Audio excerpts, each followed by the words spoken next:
Hello and welcome to SQL for beginners. इस course में हम सीक्वल के कुछ बेसिक फंडामेंटल्स के बारे में पढ़ेंगे और ये देखेंगे कि सीक्वल से हम कैसे क्वेरीज लिख सकते हैं, कैसे इसके थ्रू हम डेटा को मैनिपुलेट कर सकते हैं या उसको गेट कर सकते हैं। तो सबसे पहले देखते हैं कि इस कोर्स में क्या क्या चीज़ हम पढ़ेंगे।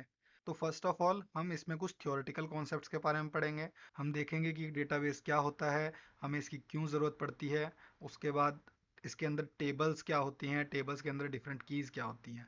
फिर फाइनली हम सीक्वल की थोड़ी थ्योरी के बारे में पढ़ेंगे, सीक्वल लैंग्वेज कैसे वर्क करती है, इसकी क्या इंपॉर्टेंस है, ये सब चीज़ें। उसके बाद हम मेन आएंगे हमारे एग्जीक्यूशन पार्ट पे। तो हम उसके लिए सबसे पहले इंस्टॉल करेंगे सीक्वल सर्वर।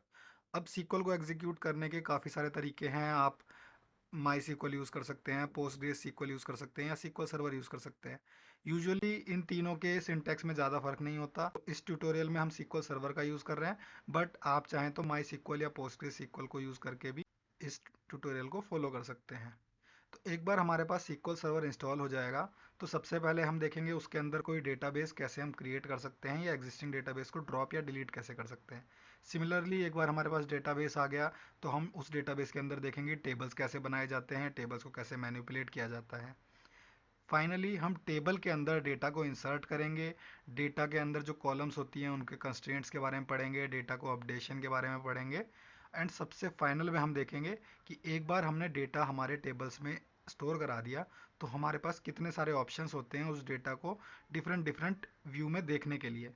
तो वो सारा हमारा होगा सिलेक्ट क्वेरीज के अंदर।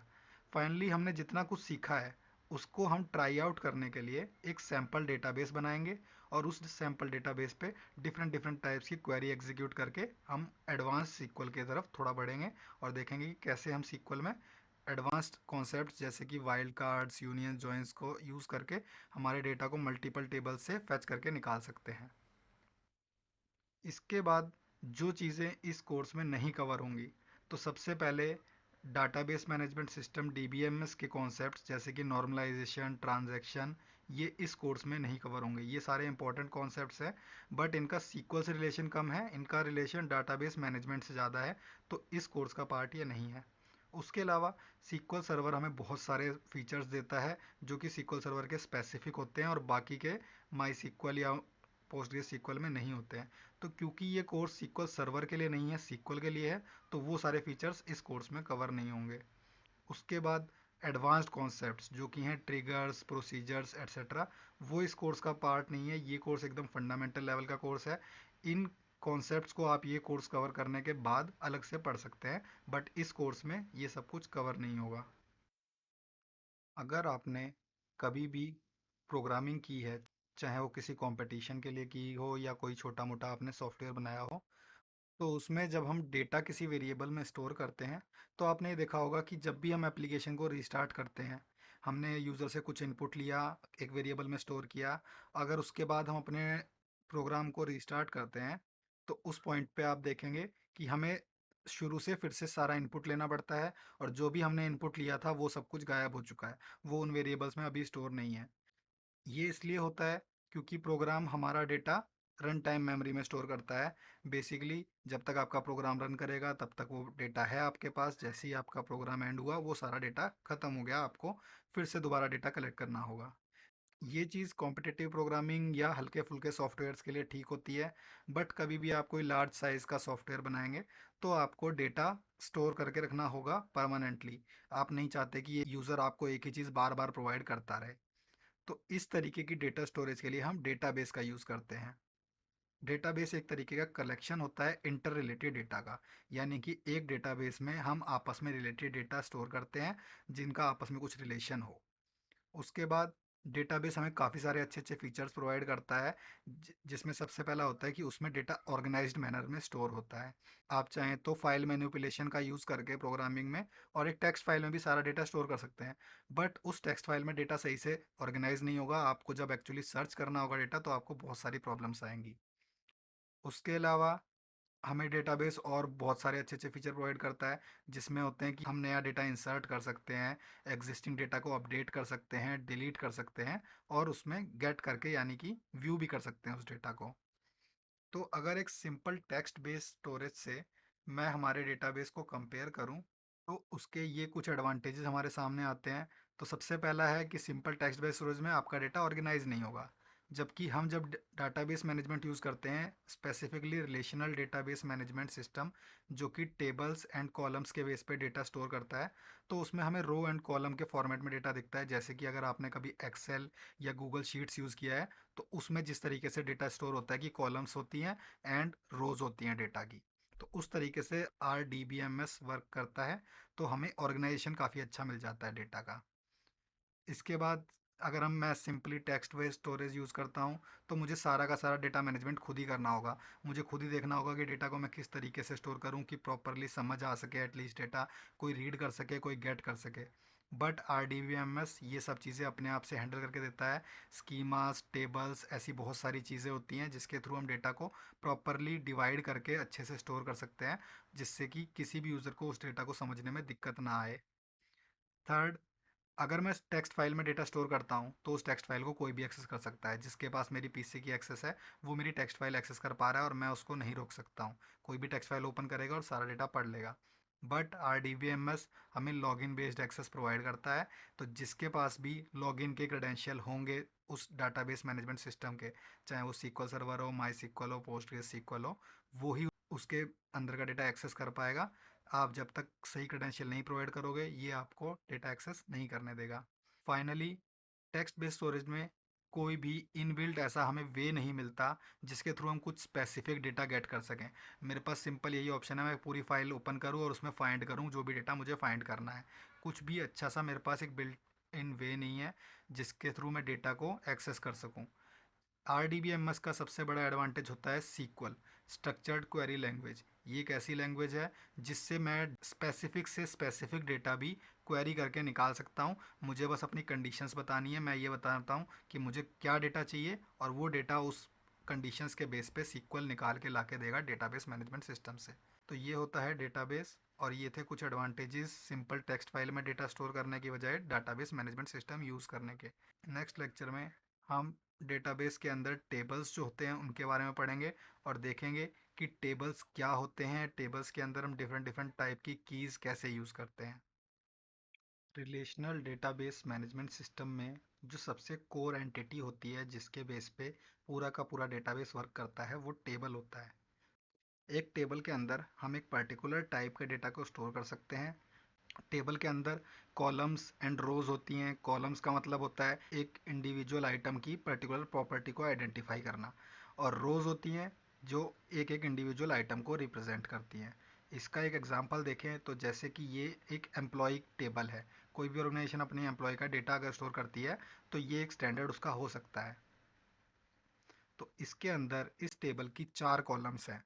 जो सबसे पहली है एम्प्लॉय आईडी, फिर एम्प्लॉय नेम, सिटी और फ़ोन नंबर। तो ये चार प्रॉपर्टीज़ होंगी जो हर एम्प्लॉय की होंगी, और उन एम्प्लॉय का डेटा इन इन प्रॉपर्टीज़ के अंदर स्टोर किया जाएगा। अब उसके बाद इस टेबल में पांच रोज़ हैं, यानी कि पांच डिफरेंट एम्प्लॉयज़ का डेटा है। तो फर्स्ट ऑफ ऑल इसमें रो है जो एम्प्लॉय आईडी 1 की है, उसकी आईडी है 1, उसका नेम है क्रिस्टिन, सिटी है वॉशिंगटन और फ़ोन नंबर है ये 7289201223।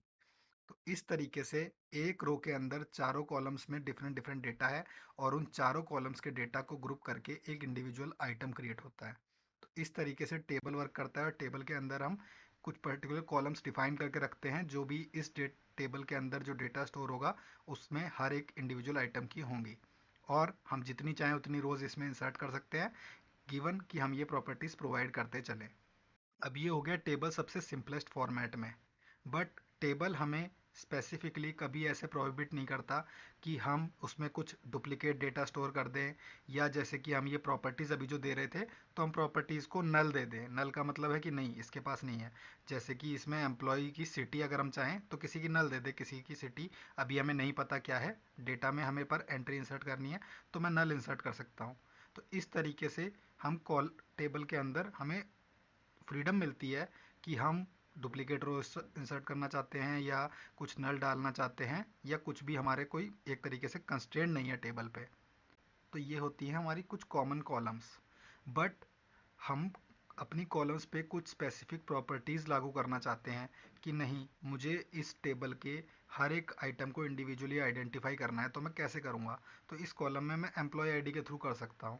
तो इस तरीके से इस टेबल की मैं प्राइमरी की बोलूँगा एम्प्लॉय आईडी। तो कुछ कीज़ होती हैं जिनका यूज़ करके हम टेबल पे कुछ अपनी तरफ से रूल्स डिफाइन कर देते हैं कि हाँ, ये कुछ कीज़ हैं जिसके बेस पे इस टेबल पे ये पर्टिकुलर रूल्स चलेंगे। तो सबसे पहले होती है एक प्राइमरी की।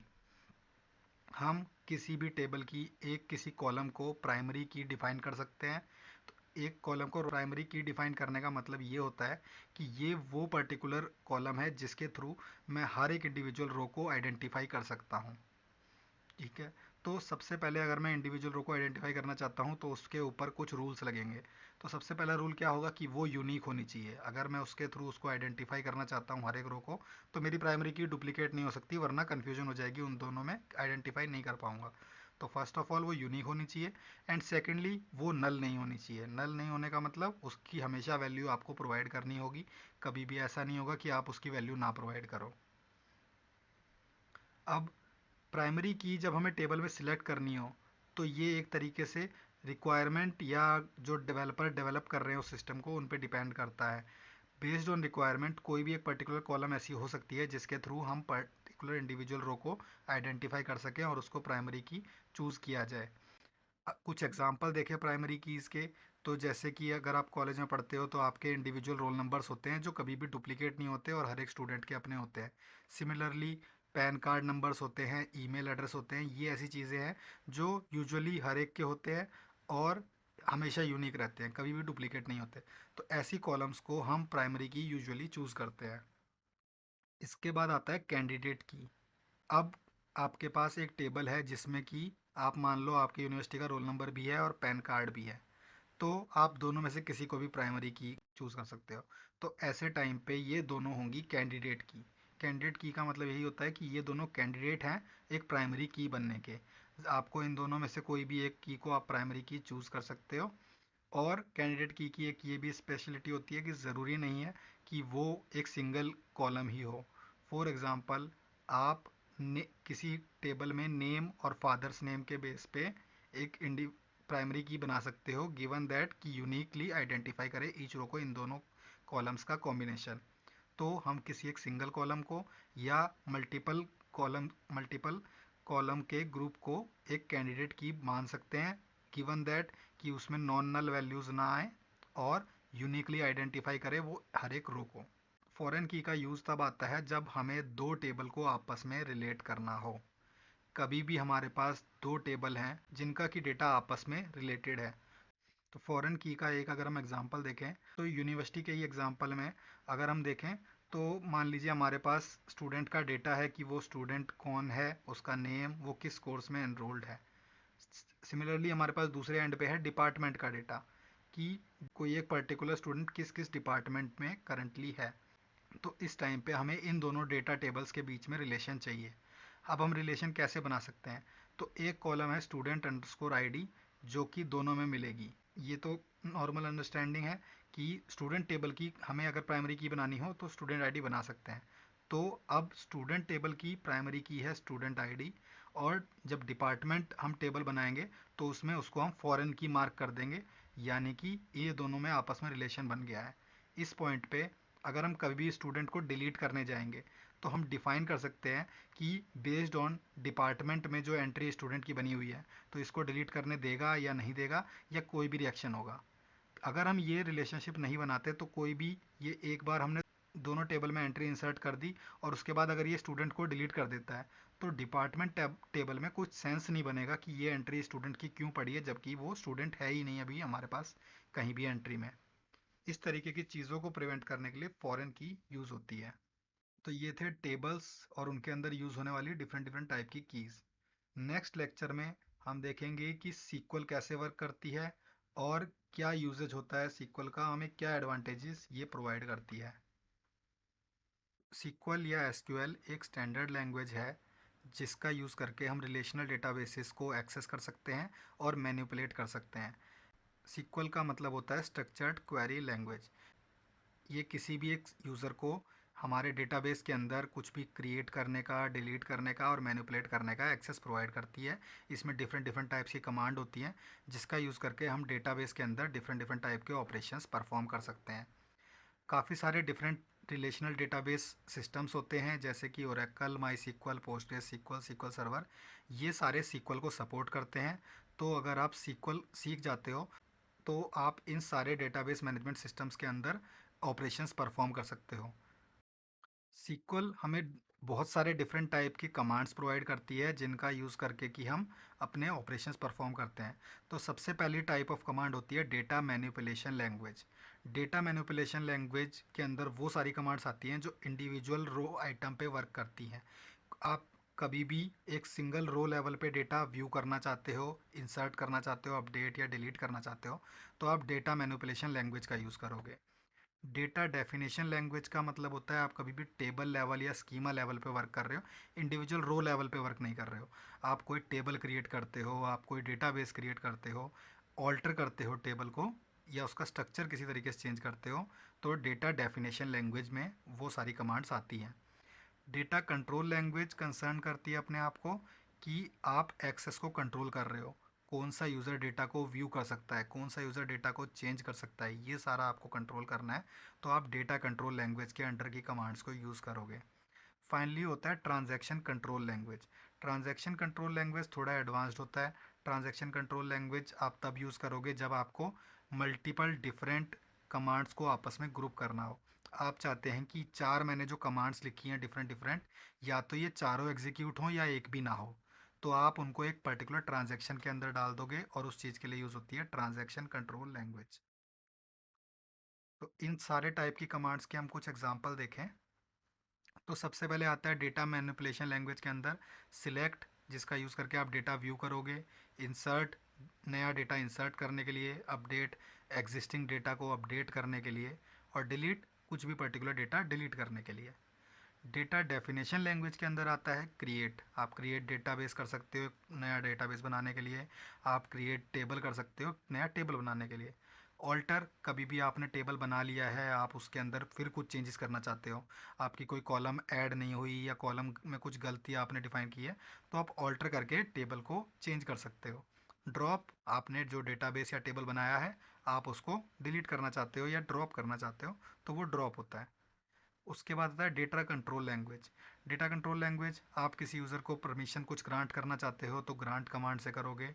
कुछ परमिशन डिनाई करना चाहते हो डिनाई कमांड से करोगे। एग्जिस्टिंग यूज़र को परमिशन दी हुई है उसको रिवोक करना चाहते हो वापस तो रिवोक कमांड से करोगे। फाइनली आते हैं ट्रांजैक्शन कंट्रोल लैंग्वेज। एक नई ट्रांजैक्शन जब आप स्टार्ट करना चाहते हो तो वो बिगिन से होती है। आप बताते हो कि यहाँ से ट्रांजैक्शन स्टार्ट हो रही है और जब तक वो एंड नहीं होती तब तक वो सारी एक सिंगल ट्रांजैक्शन के अंदर आएंगी। कमिट, जितनी भी ट्रांजैक्शन के अंदर कमांड्स थी सारी की सारी डेटाबेस पे कमिट कर देनी है इस पॉइंट पे। यानी कि आपने जो भी चार या पांच उसके अंदर अपडेट, इंसर्ट, ये सारी चीज़ें लिखी थी वो सारी की सारी डेटाबेस में परमानेंटली स्टोर हो जाएगी। जैसे ही आप कमांड कमिट रन करोगे तो जितनी की जितनी आपने कमांड्स लिखी होंगी सारी की सारी डेटाबेस पे कमिट हो जाएंगी एक तरीके से। रोल बैक, आप किसी रीज़न से अपनी ट्रांजैक्शन के अंदर जितनी भी कमांड्स थे उनको रोल बैक करना चाहते हो, आप नहीं चाहते कि वो डेटाबेस पे कमिट हो, तो आप रोल बैक चलाओगे और कुछ भी अपडेट आपके डेटाबेस के अंदर नहीं जाएगा। तो ये थी सीक्वल की थ्योरी। और नेक्स्ट लेक्चर में हम सीक्वल सर्वर इंस्टॉल करेंगे और उसके बाद ये सारी डिफरेंट टाइप की हम कमांड्स रन करके देखेंगे कि एक्चुअली ये सब कुछ वर्क कैसे करता है और कैसे हम सीक्वल को यूज़ करके डेटा को मैनिपुलेट और एक्सेस कर सकते हैं। सीक्वल सर्वर इंस्टॉल करने के लिए आपको सिंपली अपने ब्राउज़र पे जाना है और सीक्वल सर्वर लिख के सर्च कर देना है। मोस्ट प्रोबेबली आपको माइक्रोसॉफ्ट की लिंक मिल जाएगी जो सबसे टॉप पे होगी सीक्वल सर्वर डाउनलोड्स की। आप उस पर क्लिक कर दोगे और आपको इन ये जो टॉप पे ऑप्शंस आ रहे हैं सीक्वल सर्वर, एज़्योर, एज, इन पे नहीं जाना है। सीधा आप नीचे आ जाओगे और यहाँ पे आपको दो वर्जन दिखेंगे। डेवलपर वर्जन होता है मेनली आपकी प्रैक्टिस या डेवलपमेंट एनवायरनमेंट में यूज़ करने के लिए होता है। इसको आप कभी भी प्रोडक्शन एनवायरनमेंट में यूज़ नहीं कर सकते। इसके अलावा आप सिंपली अपना सीक्वल सर्वर एक्सप्रेस यूज़ कर सकते हो जो कि फ्री एडिशन है और हमारे इस ट्यूटोरियल के लिए जितने फीचर्स चाहिए उतने प्रोवाइड करता है। तो हम इसको इंस्टॉल करेंगे। यहाँ पे क्लिक करते ही ये डाउनलोड होना स्टार्ट हो जाएगा और जैसे ही डाउनलोड होता है हम इसको लॉन्च कर देंगे यहाँ पे। और यहाँ पे ये SQL सर्वर का इंस्टॉलर लॉन्च हो गया है। अब हमें ये सारे डिफरेंट टाइप के इंस्टॉलेशन टाइप्स मिलेंगे। तो मैं सबसे पहले इसमें बेसिक इंस्टॉलेशन कर लेता हूँ, क्योंकि मुझे ज़्यादा फीचर्स नहीं चाहिए। तो यहाँ पे एक्सेप्ट सी प्रोग्राम फाइल्स में इंस्टॉल करना है। आप चाहो तो ब्राउज करके किसी दूसरी लोकेशन पे भी कर सकते हो। इसके बाद ये यहाँ पे डाउनलोडिंग इंस्टॉल पैकेजेस शुरू हो जाएगा, और एक बार आपको जितने भी चीज़ों की रिक्वायरमेंट है इसको इंस्टॉलेशन के लिए वो सारे ऑटोमेटिकली डाउनलोड करके ये इंस्टॉल कर देगा।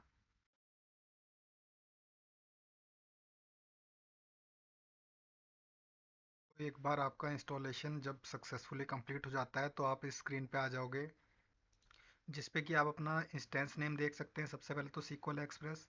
तो जैसे कि आप कोई C# डेवलपर है और कनेक्शन स्ट्रिंग का यूज़ करके अपनी C# एप्लीकेशन को SQL से कनेक्ट करना चाहते हैं, तो कनेक्शन स्ट्रिंग आपको उसमें यूज़फुल होती है। तो आपको इंस्टेंस नेम अपना जो भी आता है वो याद रखना है, उसी का यूज़ करके आप ये SQL सर्वर से कनेक्ट कर सकते हैं। इसके अलावा मैं एक चीज़ और इंस्टॉल करूँगा, SSMS यानी कि SQL सर्वर मैनेजमेंट स्टूडियो। ये वो स्टूडियो होता है जो कि हमें इनेबल करता है हमारी क्वेरीज को एग्जीक्यूट करने में। तो इसका जो लेटेस्ट वर्जन यहाँ मुझे इस लिंक पे मिल रहा है, ये मैंने यहाँ पे डाउनलोड पे लगा दिया है। एक बार आपका ये SQL सर्वर मैनेजमेंट स्टूडियो का सेटअप डाउनलोड हो जाता है, तो अब हम इसको भी इंस्टॉल कर लेंगे सिमिलरली जैसे SQL सर्वर हमने इंस्टॉल किया था। तो ये आ गया है इंस्टॉलेशन विंडो इसका, और इस पे इंस्टॉल पे हम क्लिक कर देंगे। तो ये सिमिलरली हमारा SQL सर्वर मैनेजमेंट स्टूडियो भी इंस्टॉल होना शुरू हो जाएगा। तो इस पॉइंट पे हमारा SQL सर्वर मैनेजमेंट स्टूडियो भी इंस्टॉल हो चुका है, और हम अब रेडी हैं SQL सर्वर क्वेरीज लिखने के लिए। अब हमने अपने सिस्टम पे SQL सर्वर इंस्टॉल कर लिया है, और अब हम SQL सर्वर के अंदर SQL का यूज़ करके डिफरेंट डिफरेंट टाइप का डेटा स्टोर कर सकते हैं और उसको मैनिपुलेट कर सकते हैं। तो ये सब स्टार्ट करने से पहले हमें एक्चुअली देखना होगा कि कौन कौन से डेटा टाइप SQL सपोर्ट करता है। आप एक टेबल में जब डेटा स्टोर करेंगे तो आपको पॉसिबल है कि अलग अलग टाइप का डेटा स्टोर करना हो। अगर आपको मानिए आपका नेम स्टोर करना है तो आप टेक्स्ट में उसको स्टोर करेंगे, बट अगर आपको अपनी एज स्टोर करनी है तो आप उसको नंबर में स्टोर करेंगे। तो different different data type SQL हमें प्रोवाइड करता है, जिसका यूज़ करके हम डिफरेंट डिफरेंट टाइप का डेटा स्टोर करते हैं। तो ये सारे वो डेटा टाइप्स हैं जो SQL सर्वर सपोर्ट करता है। आपको ये सारे जानने की ज़रूरत नहीं है, डिपेंडिंग ऑन सिचुएशन आप कोई सा एक डेटा टाइप यूज़ कर सकते हैं। सबसे पहले आता है एग्जैक्ट न्यूमेरिक। न्यूमेरिक मतलब नंबर्स के लिए जो यूज़ होता है। तो इसमें सबसे पहले इंटीजर्स के लिए डिफरेंट डिफरेंट टाइप्स आते हैं, int, small int, big int, ये सारे। और एक बिट होता है जो 0 या 1 स्टोर करने के लिए होता है, जो कि एक तरीके से आप ये समझ सकते हैं बूलियन की तरह होता है। अगर आपने प्रोग्रामिंग लैंग्वेजेस में देखा है तो बूलियन में ट्रू फॉल्स जैसे स्टोर करते हैं, वैसे ही बिट में हम 0 और 1 स्टोर करते हैं। उसके बाद आते हैं कुछ डेसिमल वाले नंबर टाइप्स, जैसे कि numeric, decimal, money, small money. इनमें से मनी और स्मॉल मनी, जैसा कि इनका नेम सजेस्ट करता है, मॉनेटरी वैल्यूज को स्टोर करने के लिए होता है, जैसे कि रुपए स्टोर करने हैं आपको, किसी का प्राइस स्टोर करना है, किसी का बिल का अमाउंट स्टोर करना है, वो सारी चीज़ें। इसके बाद आते हैं अप्रोप्रिएट न्यूमेरिक्स यानी कि रियल फ्लोट। ये आइडियली आप तब यूज़ करेंगे जब आपको बहुत ज़्यादा डेसिमल डिजिट्स का डेटा स्टोर करना हो। उस केस में हम रियल और फ्लोट डेटा टाइप को यूज़ कर सकते हैं, क्योंकि ये सपोर्ट करते हैं बहुत ज़्यादा डिजिट्स का डेटा टाइप यूज़ करना। इसके बाद डेट और टाइम की वैल्यूज़, कभी भी आपको सिर्फ डेट स्टोर करनी हो, टाइम स्टोर करनी हो, या पूरा complete date timestamp store करना हो, तो उसके लिए ये सारे डेटा टाइप्स होते हैं। कैरेक्टर्स स्ट्रिंग को स्टोर करने के लिए होता है, कैर, वेर कैर, टेक्स्ट, इन सब को स्टोर करने के लिए। उसके बाद usually char, varchar, text की जगह पे लोग nchar, nvarchar और एन टेक्स्ट यूज़ करते हैं, क्योंकि ये एक large number of characters support करते हैं। जो यूनिकोड के जितने अंडर आते हैं कैरेक्टर्स, वो सारे इसमें सपोर्टेड होते हैं। इसके बाद बाइनरी डेटा आता है। बाइनरी डेटा यूजुअली होता है आप किसी भी टाइप के ऑब्जेक्ट को स्टोर करना चाहते हैं मेमोरी में, तो आप ये टेक्स्ट नंबर उनके थ्रू नहीं कर सकते, आप उसको एक बाइनरी में कन्वर्ट कर सकते हैं। कोड के अंदर किसी फॉर्मेटर से बाइनरी में कन्वर्ट करेंगे और उसको स्टोर करेंगे, और बाद में वापस रीड कर लेंगे। तो उसके लिए होता है बाइनरी, इमेज, वार बाइनरी। उसके अलावा भी कुछ अदर फॉर्मेट्स होते हैं, कर्सर, सीक्वल वेरिएंट, रो वर्जन। ये सारे बहुत ही रेयरली यूज होते हैं, तो आप इसके बारे में अलग से चाहें तो पढ़ सकते हैं। इसके अलावा जो सबसे कॉमनली यूज डेटा टाइप्स होते हैं जो आपको पता होने चाहिए, वो ये होते हैं, सबसे पहले आता है बिट, जिसके बारे में अभी हमने पहले बताया था कि 1 0 या इसमें नल वैल्यू हो सकती है। तो ये एक तरीके से बूलियन को रिप्रेजेंट करता है। 0 का मतलब होता है फॉल्स, 1 का मतलब होता है ट्रू। तो आप अगर कोई भी एप्लीकेशन बना रहे हैं और उसमें बूलियन का डेटा आपको फिर डेटाबेस में स्टोर कराना है, तो आप बिट का यूज़ कर सकते हैं। इंट इंट किसी भी इंटीजर को रिप्रेजेंट करता है। आपको कभी भी कोई नंबर स्टोर कराना हो तो आइडियली आप इंट यूज़ करेंगे। अगर आपकी रेंज कुछ इंट से बड़ी है तो बिग इंट यूज़ कर सकते हैं, या आपको लगता है कि बहुत छोटी रेंज है तो आप उसके लिए स्मॉल इंट का यूज़ कर सकते हैं। बट यूजुअली अगर आप प्रोग्रामिंग में इंट का यूज़ कर रहे हैं तो इसमें भी इंट का ही यूज़ करेंगे, क्योंकि रेंज इनकी सिमिलर होती है। उसके बाद आता है decimal. Decimal data type use होता है कभी भी आपका कोई इंटीजर ना होके, आपको पॉसिबल है कि डेसिमल में वैल्यू हो सकती है, कुछ पॉइंट हो सकता है उसमें 1.5 2.5 इस तरीके का डेटा स्टोर करना है, तो आप डेसिमल उसके लिए यूज़ कर सकते हैं। मनी बिल्कुल डेसिमल की तरह काम करता है, बट ये यूजुअली करेंसी को स्टोर करने के लिए होता है, अमाउंट, प्राइस, ये सारी चीज़ें। उसके बाद आता है डेट टाइम टू। पहले एक डेटा टाइप होता था date time. Date time two उसी का एक इम्प्रूव्ड वर्जन है जो ज़्यादा अच्छी रेंज हमें प्रोवाइड करता है। ये 24 आवर क्लॉक पे बेस्ड होता है, और इसमें जो सेकंड्स होते हैं वो फ्रैक्शनल सेकंड्स हमें मिलते हैं अप टू 7 डिजिट। तो बहुत ही एक्यूरेट हमें ये डेट टाइम प्रोवाइड कर सकता है अगर हमें यूज़ करना हो तो। उसके बाद एन कैर एन वेर कैर, ये दोनों यूज़ होते हैं आइडियली आपका टेक्स्ट शो करने के लिए। अगर आपकी स्ट्रिंग फिक्स्ड है तो आप एन कैर यूज़ करिए। अगर आपकी स्ट्रिंग वेरिएबल हो सकती है, कोई उसकी लेंथ कम या ज़्यादा हो सकती है, तो आप एन वेर कैर यूज़ करना है। बाइनरी और वेर बाइनरी, अगर ये सारे ऊपर वाले जो डेटा टाइप हमने देखे हैं इनमें आपका डेटा स्टोर नहीं हो सकता, तो आइडियली आप उसको बाइनरी फॉर्मेट में कन्वर्ट करके हमारे टेबल में स्टोर कर सकते हैं। बाइनरी फिक्स्ड स्ट्रिंग के लिए और वार बाइनरी वेरिएबल स्ट्रिंग के लिए। तो ये वो सारे कॉमन डेटा टाइप है जिनका हम सीक्वल में यूज़ करते हैं ज़्यादातर। अब नेक्स्ट लेक्चर में हम एक टेबल क्रिएट करेंगे जिसमें कुछ कॉलम्स होंगी जो इन्हीं डेटा टाइप का यूज़ करके बनी होंगी। सीक्वल सर्वर को डायरेक्टली एक्सेस करने के लिए हमें चाहिए होता है सीक्वल सर्वर मैनेजमेंट स्टूडियो। तो हमने सीक्वल सर्वर मैनेजमेंट स्टूडियो अपने सिस्टम पे इंस्टॉल कर लिया था और उसको हम डायरेक्ट लॉन्च कर लेंगे। उसके लिए हम सर्च करेंगे सीक्वल सर्वर, और ये हमारे सिस्टम में इंस्टॉल्ड है सीक्वल सर्वर मैनेजमेंट स्टूडियो, जो कि अभी लॉन्च हो जाएगा।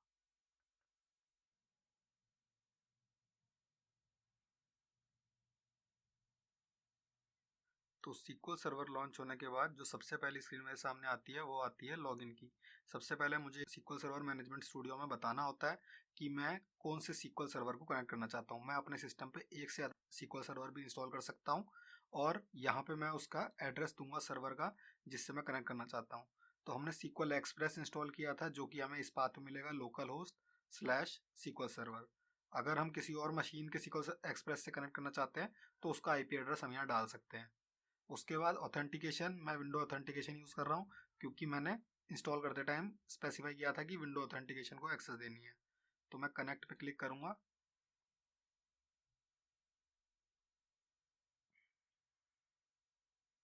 तो यहाँ पे मेरा कनेक्ट हो गया है। मैं चाहूँ तो अभी किसी एक इंस्टेंस को डिस्कनेक्ट करना हो यहाँ से डिस्कनेक्ट कर सकता हूँ, या फिर यहाँ से कनेक्ट करके कनेक्ट भी कर सकता हूँ। अगर ये ऑब्जेक्ट एक्सप्लोरर विंडो आपके में नहीं आ रही है तो आप ये व्यू मेन्यू में जाएंगे और ऑब्जेक्ट एक्सप्लोरर पे क्लिक करेंगे। जैसे कि अगर मैं इसको हटा देता हूँ फिर ऑब्जेक्ट एक्सप्लोरर पे क्लिक करूँगा तो फिर से ये विंडो आ गई है। इसके बाद इसके अंदर काफ़ी सारे डिफरेंट फीचर्स होते हैं हमारे पास। जो मेन फीचर हमें देखना है वो है डेटाबेसेस।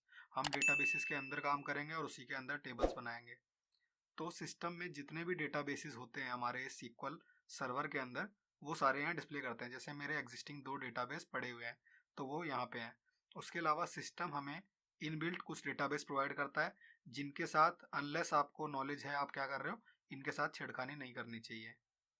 तो सबसे पहले हम देखेंगे कि एक नया डेटाबेस हम कैसे क्रिएट कर सकते हैं। उसके दो तरीके हैं। एक, मैं डायरेक्ट ऑब्जेक्ट एक्सप्लोरर से क्रिएट कर सकता हूँ, या मैं क्वेरी के थ्रू क्रिएट कर सकता हूँ। तो सबसे पहले देखेंगे हम कि क्वेरी के थ्रू कैसे क्रिएट होगा। तो सबसे पहले हमें इसमें करना है क्रिएट डेटाबेस, और हमारे डेटाबेस का जो भी नाम देना है, जैसे कि ये इसका नाम मैं दे रहा हूँ sample1। तो ये मेरी क्वेरी है जो एक डेटाबेस को क्रिएट कर देगी। ये ध्यान रखना है कि ये क्वेरी हमें मास्टर डीबी पे चलानी है। यहाँ पे हमें डिस्प्ले होता है कि हम कौन से डेटाबेस पे क्वेरी चला सकते हैं। अगर मैं किसी एग्जिस्टिंग डेटाबेस पे चलाऊंगा तो ये काम नहीं करेगी, मास्टर डेटाबेस नए डेटाबेसेस को मैनेज करता है, तो उसके ऊपर ही हमें क्वेरी चलानी है। तो मैं इस पर एग्जीक्यूट क्लिक करूंगा और इसने एक डेटाबेस क्रिएट कर दिया है। अब मैं इसको रिफ्रेश करता हूँ तो यहाँ पे मुझे वो डेटाबेस शो कर रहा है। अब मेरे पास ये एक डेटाबेस क्रिएट हो गया है जिसके अंदर फिलहाल कोई टेबल्स नहीं है, कुछ भी कोई स्टोर्ड प्रोसीजर व्यू फंक्शन कुछ भी नहीं है, एकदम ये ब्लैंक टेबल है। एक तरीके से एक ब्लैंक फोल्डर की तरह मान सकते हो आप, जिसके अंदर कोई फाइल नहीं होती। इसके अंदर हम डिफरेंट डिफरेंट टेबल्स ऐड कर सकते हैं, उनको एक्सेस करने के लिए प्रोसीजर्स या फंक्शन भी बना सकते हैं। तो एक बार हमने डेटाबेस क्रिएट कर लिया है, तो अगर हम उस डेटाबेस को डिलीट करना चाहते हैं तो हम उसके लिए टाइप करेंगे ड्रॉप डेटाबेस और डेटाबेस का नेम। तो मैं इस कमांड को एग्जीक्यूट करूंगा तो हमारा ये डेटाबेस ड्रॉप हो जाएगा, यानी एक तरीके से हम डिलीट की तरह मान सकते हैं कि अब ये डेटाबेस नहीं रहा। मैं फिर से एक बार रिफ्रेश करूंगा तो वो डेटाबेस अब यहाँ से गायब हो गया है। तो ये था हम क्वेरी के थ्रू कैसे डेटाबेस क्रिएट या ड्रॉप कर सकते हैं। सेकंड हमारे पास ऑप्शन होता है यहाँ से न्यू डेटाबेस क्रिएट करने का। यहाँ पे मैं उसका नेम दे सकता हूँ, जो भी नेम देना है, sample1, और मैं डेटाबेस क्रिएट कर दूंगा इस तरीके से। तो यहाँ सेम ही डेटाबेस मेरे पास क्रिएट हो गया है, जैसा मैंने पहले क्वेरी से बनाया था सिमिलर डेटाबेस मैंने इस बार यहाँ ऑब्जेक्ट एक्सप्लोरर से किया है। और जैसे ड्रॉप हमने किया था तो मैं उसकी जगह पे यहाँ डिलीट पे क्लिक करूंगा तो वो ड्रॉप डेटाबेस कमांड की तरह वर्क करेगा। तो ये होता है डेटाबेस क्रिएट और ड्रॉप करना। उसके अलावा हमारे पास ऑप्शन होता है यूज डेटाबेस। तो मैं यहाँ पे डालूंगा यूज sample1। तो इसका मतलब होगा कि मैं ये डेटाबेस यूज करना चाहता हूँ। जैसे ही मैं एग्जीक्यूट करूंगा यहाँ पे ऑटोमेटिक चेंज होकर sample1 आ गया। तो मैं यहाँ से ना सेलेक्ट करके क्वेरी के थ्रू कराना चाहता हूँ तो मैं इस तरीके से यूज sample1 लिखूंगा और मेरा वो डेटाबेस यूज में आ जाएगा। तो एक बार हमने अपना डेटाबेस क्रिएट कर लिया है, अब हम डेटाबेस के अंदर टेबल्स ऐड करना देखेंगे। तो टेबल्स ऐड करने के लिए कमांड होती है क्रिएट टेबल। हम टेबल का नेम दे देंगे, जैसे कि इस केस में हम नेम दे रहे हैं एम्प्लॉय। उसके बाद हमें ब्रैकेट्स में कॉलम्स के नेम और उनका टाइप देना होता है। जैसे कि सबसे पहले कॉलम मैं बनाता हूँ आईडी इंट, तो ये रिप्रेजेंट करेगी एक एम्प्लॉय की आईडी। उसके बाद मैं कॉलम दूंगा नेम का, जिसका टाइप होगा varchar 255। तो इस केस में मैं इस केस में जो हमारा टेबल है वो दो कॉलम कंसिस्ट करता है, आईडी एंड नेम। इसके अलावा मैं और भी कॉलम्स ऐड कर सकता हूँ, जैसे कि फॉर एग्जांपल मैंने इतने अगर ये कॉलम्स ऐड कर दिए तो ये डिफरेंट डिफरेंट टाइप्स के कॉलम्स हैं जो मैं ऐड कर सकता हूँ। तो इसमें सबसे पहले मैंने इंटीजर टाइप का कॉलम ऐड किया आईडी, जो कि इसकी प्राइमरी की होगा। उसके बाद मैंने कॉलम ऐड किया नेम, जो कि एम्प्लॉय के नेम को रिप्रेजेंट करेगा। इस एडमिन मतलब इस एम्प्लॉय को एडमिन के राइट्स हैं कि नहीं, जो कि बिट टाइप का होगा, 0 या 1 वैल्यू स्टोर करेगा। 1 का मतलब इसको एडमिन राइट्स हैं, 0 का मतलब इसको एडमिन राइट्स नहीं है। एज एक इंटीजर्स होगा, कितनी एज है इस एम्प्लॉय की वो इसमें स्टोर हो सकता है। हाइट एक डेसिमल होगा, एम्प्लॉय की हाइट इसमें स्टोर हो सकती है। सैलरी मनी टाइप होगा, क्योंकि ये एक अमाउंट है, मनी को रिप्रेजेंट करता है, तो हम इसको मनी से रिप्रेजेंट करेंगे। Date of birth date time 2 होगा, और एड्रेस एंड varchar 255। तो यहाँ पे ये सारे कॉलम्स हैं जो हमने डिफरेंट डिफरेंट टाइप्स को यूज़ करके बनाए हैं। इसके अलावा मैं चाहूँ तो यहाँ पे स्पेसिफाई कर सकता हूँ कि मेरी प्राइमरी की क्या होगी। तो मैं प्राइमरी की स्पेसिफाई कर देता हूँ यहाँ पे कि आईडी होगी। तो अब जब ये मेरा टेबल क्रिएट होगा तो उसकी प्राइमरी की आईडी बनेगी। तो मैं अब इस स्टेटमेंट को एग्जीक्यूट करूँगा और यहाँ पे ये सक्सेसफुली एग्जीक्यूट हो गई है। अब यहाँ पे मेरा ये टेबल मुझे शो होने लग गया है। मैं इसको एक्सपेंड करूँगा, कॉलम्स देखूँगा तो यहाँ मुझे शो कर रहा है कि आईडी इसकी प्राइमरी की है और बाकी सारे कॉलम्स के टाइप स्पेसिफाई कर रहा है। ये जो आगे नॉट नल शो कर रहा है प्राइमरी की के आगे, मतलब कि मैं इस कॉलम में कभी भी नल नहीं स्टोर कर सकता, क्योंकि प्राइमरी की अलाउ नहीं करता नल वैल्यू स्टोर करना। बाकी सारे कॉलम्स में मैं नल वैल्यू भी स्टोर कर सकता हूँ। तो इसी तरीके से मैं एक और टेबल यहाँ पे क्रिएट करूँगा जो कि रिप्रेजेंट करेगा यहाँ पे डिपार्टमेंट को।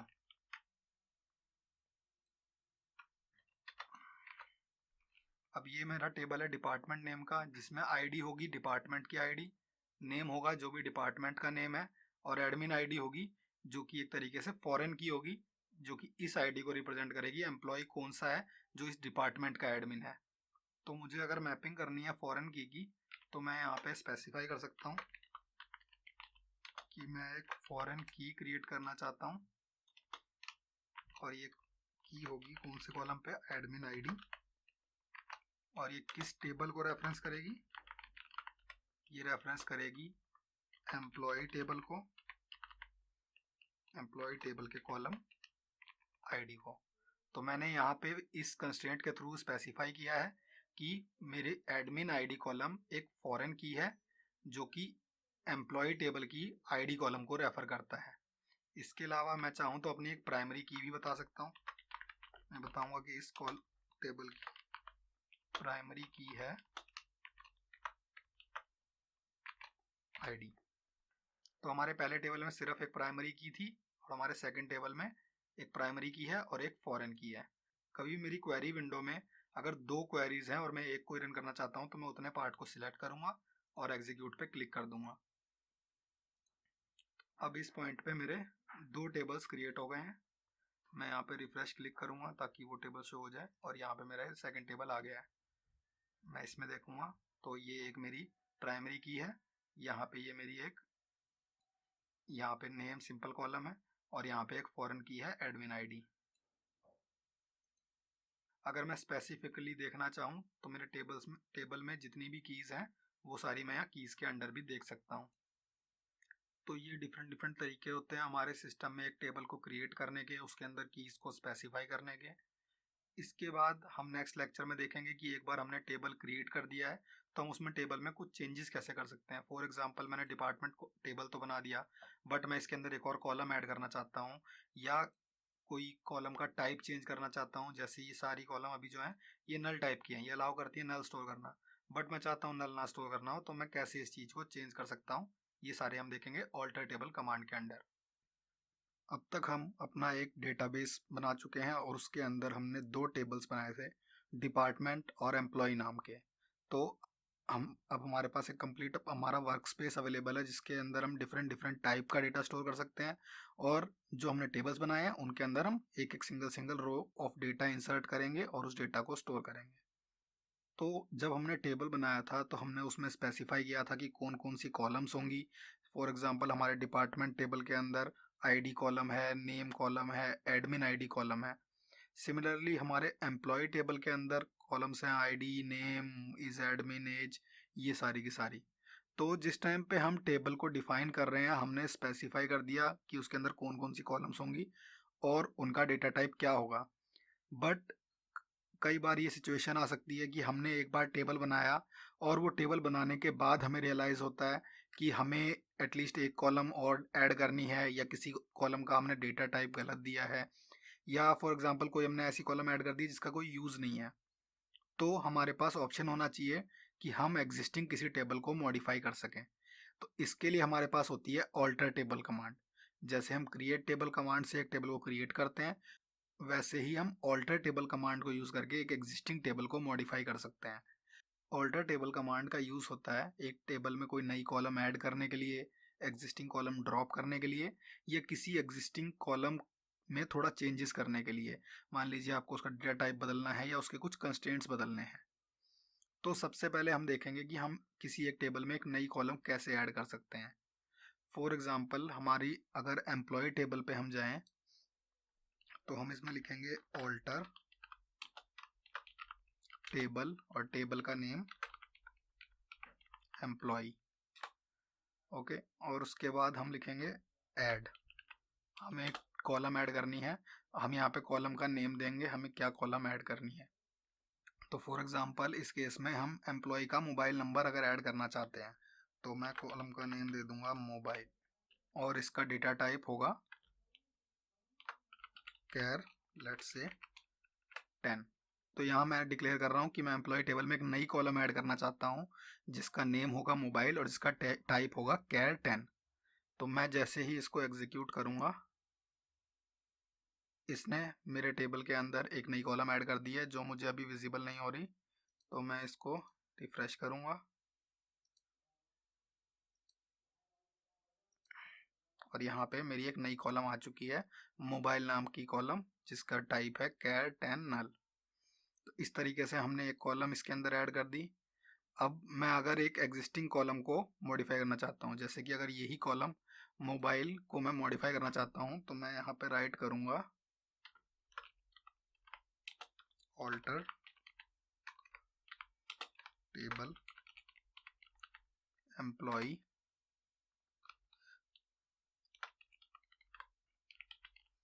Alter column. तो मैं यहाँ पे इसको मॉडिफाई कर सकता हूँ, इसका मैं नया डेटा टाइप यहाँ पे डिक्लेयर कर सकता हूँ। मान लीजिए मुझे लगता है कि कैर 10 से काम नहीं चलेगा, मेरे को इसके आगे +91 भी कभी कभी अपेंड करना पड़ सकता है। तो मैं यहाँ पे इसको कैर 13 कर दूंगा कि मुझे 13 कैरेक्टर्स चाहिए मोबाइल नंबर स्टोर करने के लिए। तो मैं उसका डेटा टाइप चेंज करना चाहता हूँ। अब यहाँ पे मैं ऑल्टर कॉलम जब यूज़ कर रहा हूँ तो ये सीक्वल सर्वर के स्पेसिफिक सिंटैक्स है। अगर आप माई सीक्वल या ओरेकल 10G यूज़ कर रहे हैं तो पॉसिबल है आपको यहाँ पे कॉलम के आगे ऑल्टर की जगह मॉडिफाई लिखना पड़े। तो पूरा सिंटैक्स सेम होता है, खाली ये सिंगल एक वर्ड का डिफरेंस है। मैं यहाँ पे रन करूँगा, अगेन इसको रिफ्रेश करूँगा।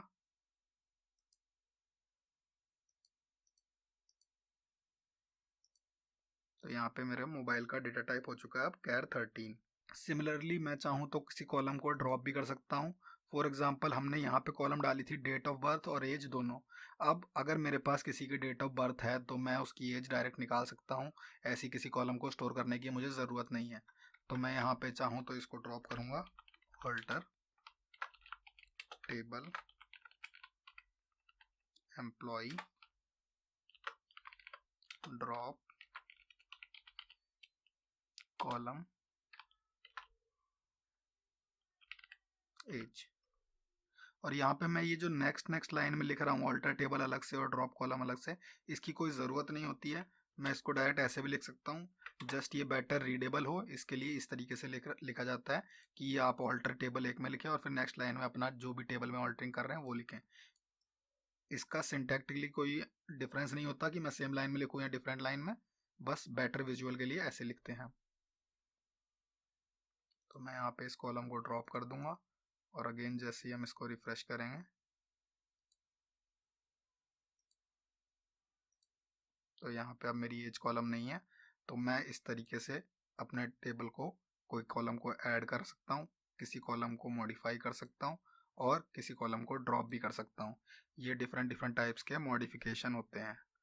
इसके अलावा जब हम किसी कॉलम को मॉडिफाई करते हैं तो हम उसका टाइप नल से नॉट नल सेट कर सकते हैं। नॉट नल क्या होता है इसको हम डीप में नेक्स्ट लेक्चर में पढ़ेंगे जब हम कंस्ट्रेंट्स के बारे में देखेंगे। बट बेसिकली इसका मतलब इतना होता है कि हम इसके अंदर नल वैल्यू स्टोर नहीं कर सकते। तो जब मैं इसको ऑल्टर कर रहा हूँ उसके डेटा टाइप के बाद मैं अगर नॉट नल स्पेसिफाई कर दूंगा और फिर इसको रन करूँगा तो अभी जैसे मेरा यहाँ पे मोबाइल कॉलम है उसके आगे नल लिखा है, मतलब मैं इसके अंदर वैल्यू नल स्टोर कर सकता हूँ। बट अगर मैंने इसको रिफ्रेश कर दिया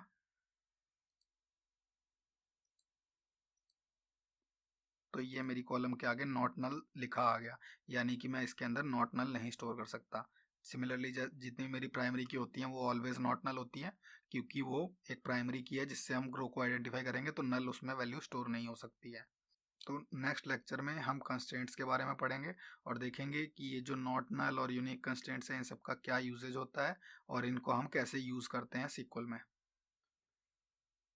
सीक्वल टेबल्स में डेटा के ऊपर कुछ रूल्स स्पेसिफाई करने के लिए हमें सीक्वल कंस्ट्रेंट्स प्रोवाइड करता है। कंस्ट्रेंट्स का बेसिकली मतलब यही होता है कि हम डेटा के ऊपर कुछ specific set of rules apply कर देते हैं जिससे कि वो हमेशा डेटा जो भी नया आएगा वो उससे बाउंड होगा। तो इसके एग्जांपल हैं, सबसे पहला आता है नॉट नल, जो कि हमने डिस्कस किया था कि अगर मैं किसी भी कॉलम को नॉट नल डिफाइन करता हूँ तो उसके अंदर मैं कभी भी नल वैल्यू स्टोर नहीं कर सकता। इनको आप उन फील्ड्स की तरह समझ सकते हैं जिनमें डेटा होना ही होना चाहिए। आप कभी भी कुछ ऑनलाइन फॉर्म भरते हैं तो उसमें कुछ फील्ड्स मार्क होते हैं रिक्वायर्ड, मतलब कि वहाँ पे डेटा हमें देना ही होता है। तो ऐसे फील्ड्स नॉट नल टाइप के होते हैं जब डीबी में स्टोर होते हैं।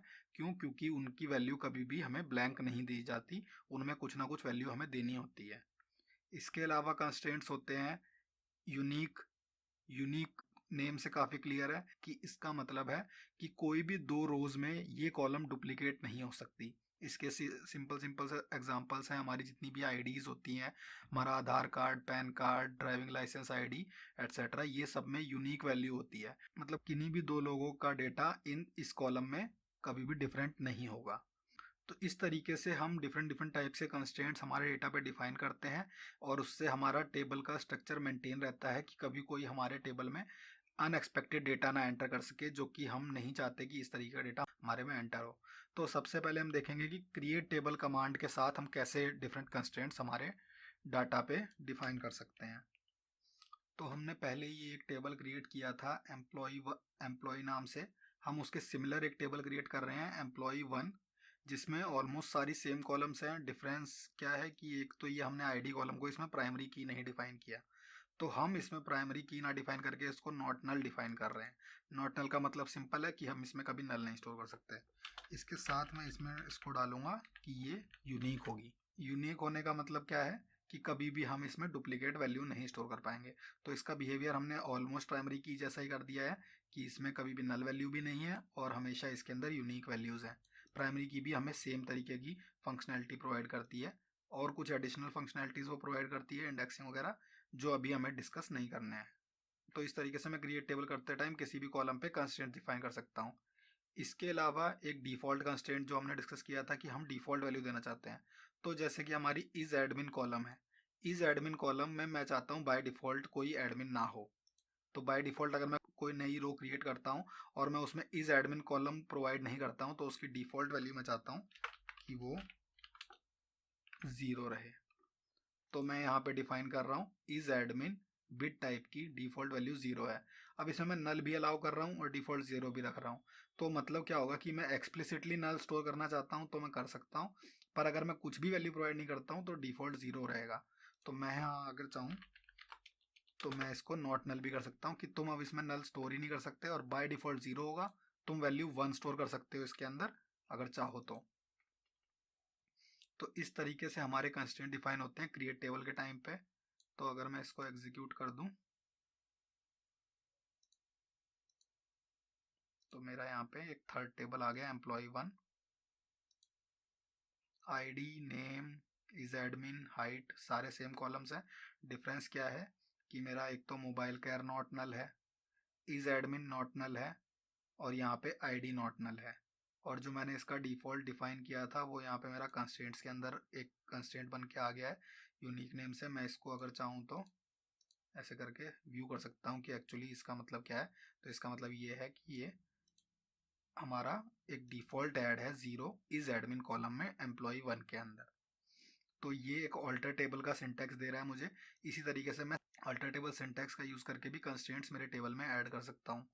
तो यहाँ पे अगर मैं इस टेबल में ही चाहूँ तो फॉर एग्जांपल जैसे मेरी मोबाइल कॉलम अभी नॉट नल थी, पर मैं चाहूँ तो इसको यूनिक भी बना सकता हूँ। तो मैं यहाँ पे लिखूँगा alter table employee 1 add unique on mobile. तो मैं इसको ऑल्टर कर रहा हूँ टेबल एम्प्लॉय 1 को, और मोबाइल कॉलम के ऊपर यूनिक कंस्ट्रेंट मैं अप्लाई कर रहा हूँ। तो इसको मैं रन करूँगा यहाँ पे। यहाँ मेरा मॉडिफाई हो चुका है। अगेन मैं इसको रिफ्रेश करके देखता हूँ तो एम्प्लॉय 1 के अंदर तो मुझे यहाँ पे मोबाइल पे ऐसा कुछ व्यू नहीं हो रहा है कि ये यूनिक है।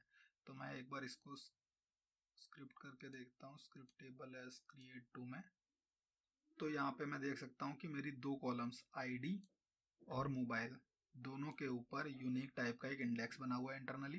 तो यूनिक इंडेक्स का कुल मिला के मतलब हम यही समझ सकते हैं कि हमेशा ये वैल्यूज़ यूनिक रहेंगी और कभी भी हम इसके अंदर डुप्लीकेट वैल्यू नहीं स्टोर कर पाएंगे। अब इसके अंदर डुप्लीकेट वैल्यू स्टोर करने पे क्या इशू आता है क्या नहीं, वो सब हम अभी नेक्स्ट लेक्चर में देखेंगे जब हम इसके अंदर डिफरेंट डिफरेंट टाइप की वैल्यू स्टोर करेंगे।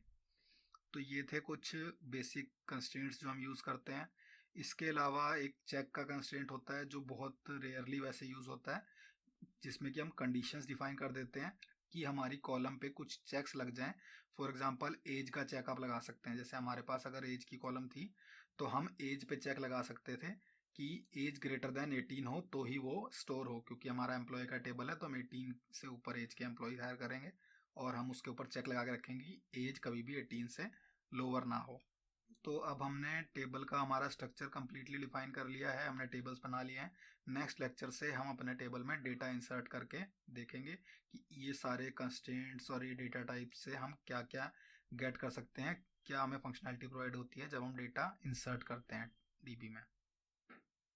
अब तक हम एक डेटाबेस क्रिएट कर चुके हैं। डेटाबेस के अंदर टेबल्स हमने ऐड किए, कुछ टेबल्स हमने ड्रॉप भी किए, कुछ टेबल्स हमने ऑल्टर किए, उनके अंदर का स्ट्रक्चर चेंज किया।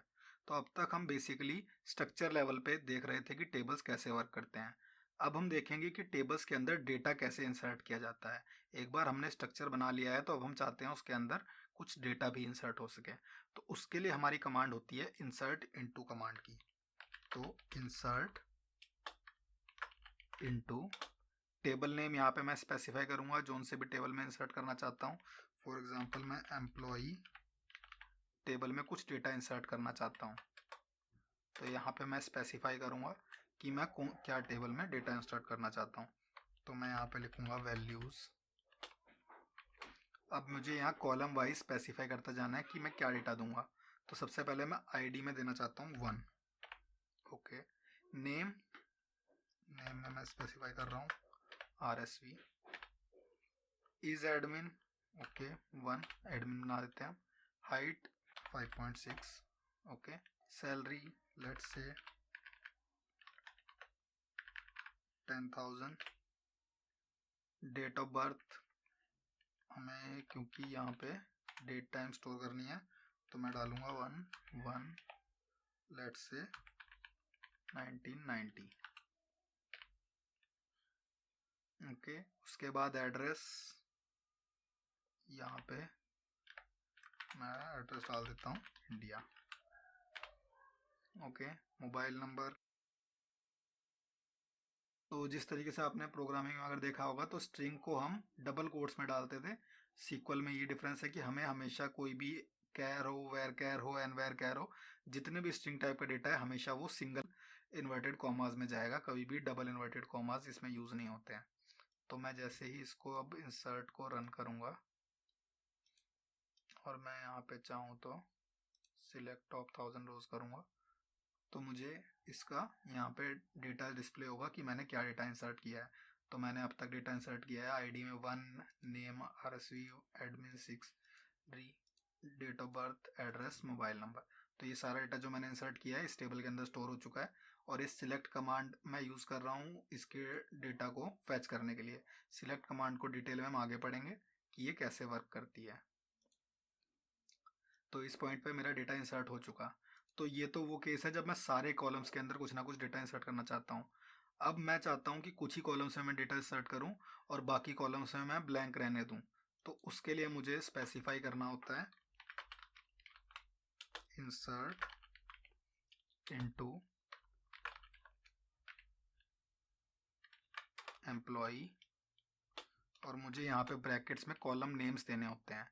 तो मैं यहाँ पे कॉलम नेम देता हूँ आईडी और लेट्स से मोबाइल।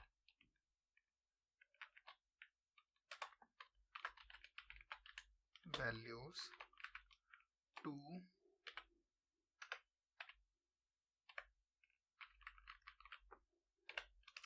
दिस। तो मैं इसको रन करके इसके अंदर स्टोर कर सकता हूँ। और यहाँ पे ये मैंने आईडी और मोबाइल दो कॉलम इसलिए पिक किए हैं क्योंकि एटलीस्ट हमें इन दो में डेटा डालना होगा, क्योंकि हमारी आईडी एंड मोबाइल दोनों कॉलम नॉट नल टाइप की हैं। तो मेरे को इनमें कॉलम में डेटा डालना ज़रूरी है। अगर लेट्स से मैं इसको ऐसे कर लेता हूँ यहाँ पे और सिर्फ इतने पे रन करता हूँ तो यहाँ पे मुझे एरर डिस्प्ले हो रही है, cannot insert value null into column mobile. तो मुझे यहाँ पे एटलीस्ट इतना रन करना होगा। तो मैं इसको रन करूँगा, अगेन मैं सिलेक्ट कमांड यूज़ करूँगा तो मेरे बाकी सब में नल वैल्यू स्टोर हो गई है। बट इन दो कॉलम्स में मुझे एटलीस्ट वैल्यू प्रोवाइड करनी होती है, जिन कॉलम्स को मैंने नॉट नल कहा है। और क्योंकि मेरा इस पे यूनिक कंस्ट्रेंट भी है, तो जैसे कि अगर मैं इसको दोबारा रन करता हूँ तो यहाँ पे मुझे डिस्प्ले हो रहा है वायलेशन ऑफ प्राइमरी की, यानी कि मैं जो प्राइमरी की आईडी है उसमें सेम वैल्यू दो बार इंसर्ट नहीं कर सकता हूँ। तो ये सारी एरर्स हैं जो मेरे को कंस्ट्रेंट से डिफाइन हुई थी उसकी वजह से आ रही हैं। अब मैं सेम चीज़ चाहूँ तो इसको एम्प्लॉय 1 टेबल में अगर इंसर्ट करना चाहूँ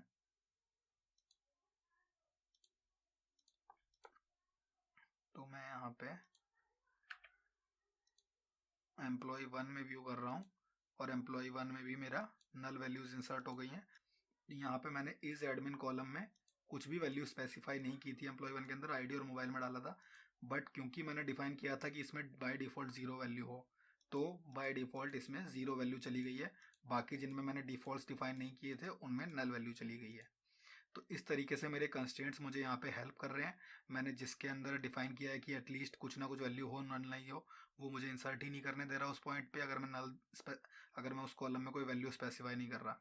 और सिमिलरली जिस कॉलम में मैंने स्पेसिफाई डिफ़ॉल्ट वैल्यू कर रखी है उस केस में मुझे अपने आप ज़ीरो वैल्यू मिल गई है, मुझे इंसर्ट नहीं करनी पड़ी है। तो इस तरीके से इंसर्ट स्टेटमेंट वर्क करती है और मेरे कंस्ट्रेंट्स मुझे हेल्प करते हैं ताकि मैं डेटा गलत इंसर्ट ना कर पाऊँ चाह के भी इसके अंदर। तो इस तरीके से मैं अपने टेबल में डिफरेंट डिफरेंट टाइप का डेटा इंसर्ट कर रहा हूँ। इसके अलावा अब मेरे पास एक बार डेटा इंसर्ट करते हैं तो जिस तरीके से मैं टेबल को ऑल्टर कर सकता था वैसे ही मैं अपने डेटा को अपडेट कर सकता हूँ। एक बार जो भी मैंने डेटा इंसर्ट कर दिया है उसको मैं अपडेट कर सकता हूँ डेटा को, उसके लिए अपडेट कमांड होती है जो कि हम नेक्स्ट लेक्चर में देखेंगे। किसी भी टेबल में एक एग्जिस्टिंग रिकॉर्ड को अपडेट करने के लिए अपडेट स्टेटमेंट का यूज़ होता है। जैसे कि हमने जो डेटा हमारे एम्प्लॉय टेबल में इंसर्ट किया था, अगर हम उसको अपडेट करना चाहते हैं तो हम उसके लिए एक अपडेट कमांड का यूज़ करेंगे। फॉर एग्जांपल अगर हम अपना एम्प्लॉय टेबल का डेटा देखें तो हमने दो रोज इसमें इंसर्ट करी थी ID1 एंड ID2 के साथ, पर हमारी काफ़ी सारी वैल्यूज़ नल इंसर्ट हुई थी ID2 में। तो अब अगर हम इन वैल्यूज़ को अपडेट करना चाहते हैं तो हम अपडेट कमांड का यूज़ करेंगे। अपडेट कमांड का सिंटैक्स स्टार्ट होता है अपडेट वर्ड से। अपडेट, इसके आगे हम लिखते हैं टेबल नेम, तो हमारा टेबल नेम है एम्प्लॉय। इसके बाद हमें किस कॉलम को अपडेट करना है, तो मैं चाहता हूं यहाँ पे लेट्स से हम अभी के लिए सिर्फ नेम को अपडेट करते हैं।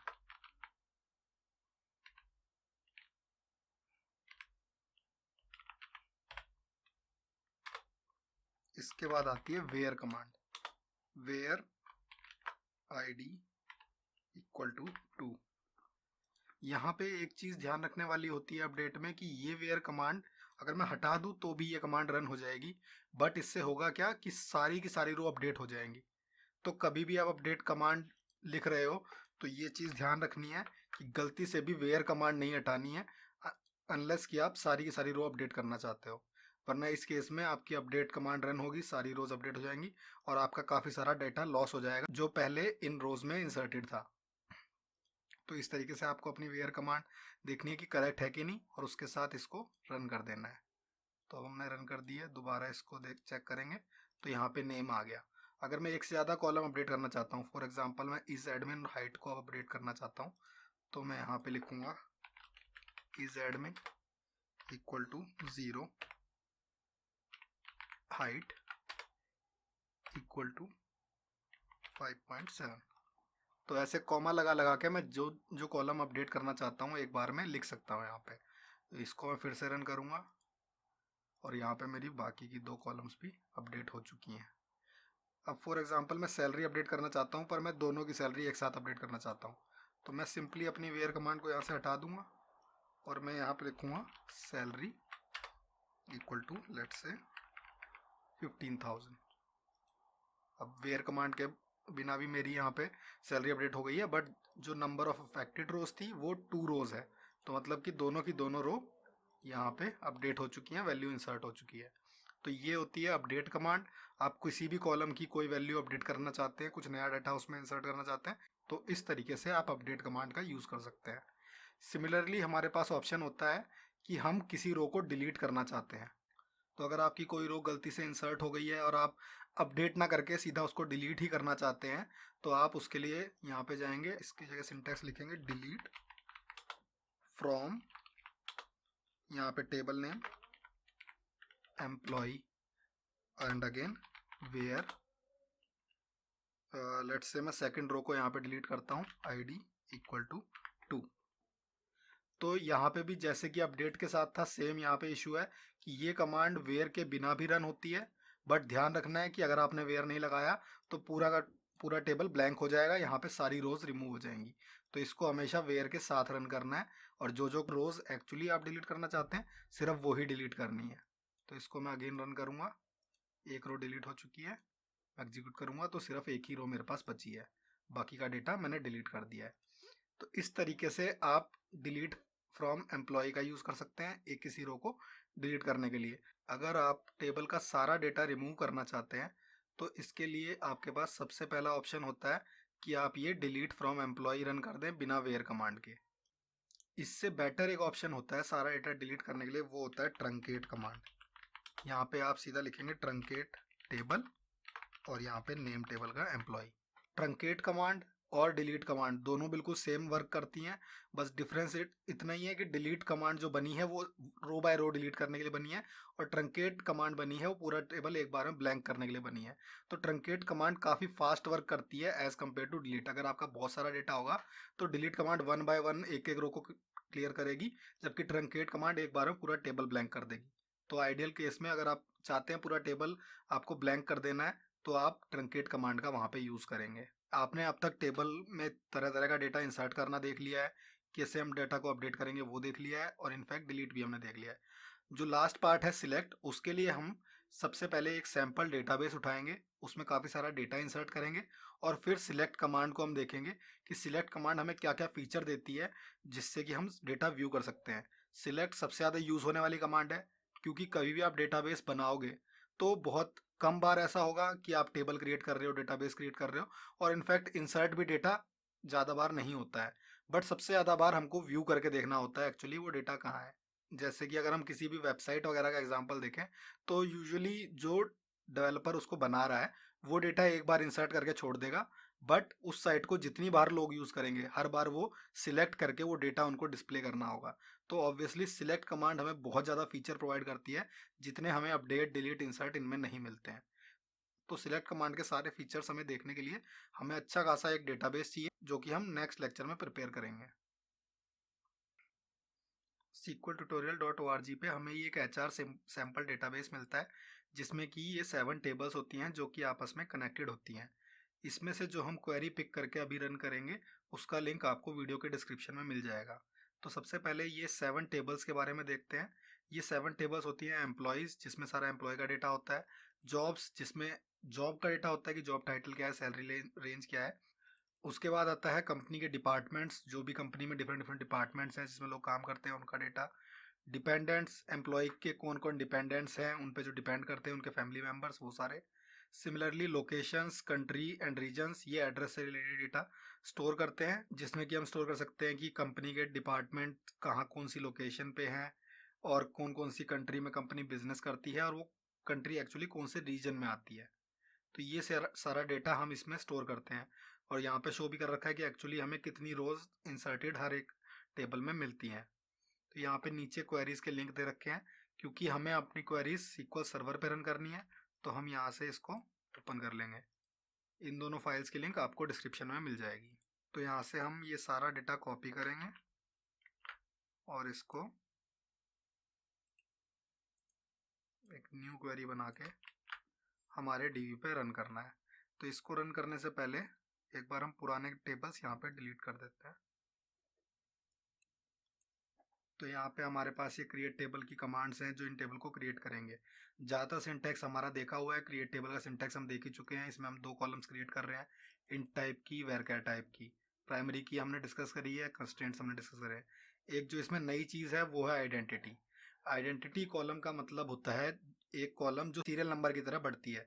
जैसे कि आपने बुक्स में चैप्टर नंबर, सीरियल नंबर, ये सारी चीज़ें देखी होंगी, ये उसकी तरह होती है। ये आइडेंटिटी कॉलम का मतलब है कि ये कॉलम हम नहीं मैनेज करेंगे, ये SQL सर्वर अपने आप मैनेज करेगा। इसमें जब आप डेटा इंसर्ट करोगे तो वो काउंटिंग 1 से स्टार्ट होएगी और आगे बढ़ती जाएगी। पहला रो जो भी इंसर्ट होगा उसमें इस कॉलम की वैल्यू 1 होगी, सेकंड रो में कॉलम की वैल्यू 2 होगी। तो आपको कभी भी कोई आईडी इंटरनल टेबल के लिए मेंटेन करनी है और आप बाहर से एक्सप्लिसिटली स्टेट नहीं करना चाहते कि क्या इसकी आईडी होगी, तो आप आइडेंटिटी कॉलम उसके लिए यूज़ कर सकते हो। इसके अंदर ये 1 1 जो पास किया है इसका इतना ही मतलब है कि फर्स्ट वैल्यू वो है कि काउंट स्टार्ट हमें कहाँ से करना है। हम नॉर्मली 1 से काउंट स्टार्ट करते हैं, बट अगर आप चाहते हो कि आपकी आईडी 1000 या 1 लाख ऐसे स्टार्ट हो तो आप वो वैल्यू यहाँ प्रोवाइड कर सकते हो। एंड अगेन यहाँ पे है कि कितना इंक्रीमेंट करना है हर काउंट पे। आप कोई भी यहाँ पे रैंडम वैल्यू डाल सकते हो और हर एक रो में इस कॉलम की वैल्यू उतने डिफरेंस के बाद नई वैल्यू जनरेट होगी। यूजुअली हम इसमें 1 1 ही यूज़ करते हैं क्योंकि यूजुअली हम यही चाहते हैं कि नॉर्मल एक हमारी काउंटिंग टाइप की कॉलम हो जिसमें कि हम स्टोर करें कि कौन से नंबर का ये डेटा है। सिमिलरली कंट्री में अगर हम देखें तो सारा सिंटेक्स कॉमन है। एक हम फॉरेन की क्रिएट कर रहे हैं और इसमें हम एक नई चीज़ ऐड कर रहे हैं, on delete cascade, on update cascade. तो ये फॉरेन की प्रॉपर्टीज़ होती हैं, क्योंकि अगर आप कोई भी फॉरेन की एक टेबल पे लगाते हो, आप ये चीज़ सोच के देखो कि आपने यहाँ पे कंट्री में रीजन आईडी पे फॉरेन की लगाई, यानी कि जो भी कोई रीजन होगा उसकी एक फॉरेन की यहाँ पे होगी, रीजन आईडी कॉलम यहाँ प्राइमरी की होगी, यहाँ फॉरेन की होगी। बट अगर मैं वो रीजन को डिलीट कर देता हूँ तो इस कॉलम का क्या मतलब रह गया जो यहाँ पे रीजन आईडी है, अगर वो वैल्यू यहीं पे नहीं है। तो अगर मैं ये ऑन डिलीट कास्केड और ऑन अपडेट कास्केड को ना लगाऊं तब तक वो मुझे ऐसे किसी भी रीजन को डिलीट नहीं करने देगा जिसकी एंट्री यहाँ पे कंट्रीज के अंदर होगी। तो अगर मैं चाहता हूँ कि नहीं, मैं जब चाहूँ तब रीजन को डिलीट कर सकता हूँ, अगर उसकी कोई कंट्री एडिड है तो वो कंट्री भी साथ में डिलीट कर दो, तो मैं लगाऊंगा on delete cascade on update cascade. इसका मतलब यही है कि अगर यहाँ से कोई वैल्यू डिलीट की जाती है तो वो वैल्यू अगर इस टेबल की किसी रो में आती है तो यहाँ से भी उसको डिलीट कर दिया जाए। कास्केड का मतलब है कि आप आगे बढ़ाते जाओ वो डिलीशन को, हमें ब्लॉक नहीं करना है डिलीशन को, इस वाले टेबल से भी डिलीट कर देना है। बाकी का सारा सिंटैक्स हमने क्रिएट टेबल के टाइम पे देखा था, ये बिल्कुल सिंपली वैसे ही वर्क करता है, कुछ भी इसमें चेंजेस नहीं है। तो हम इसको सिंपली यहाँ से रन कर देंगे। यहाँ पे जब मैं इसको रिफ्रेश करूँगा तो यहाँ पे मेरे टेबल्स आ चुके हैं।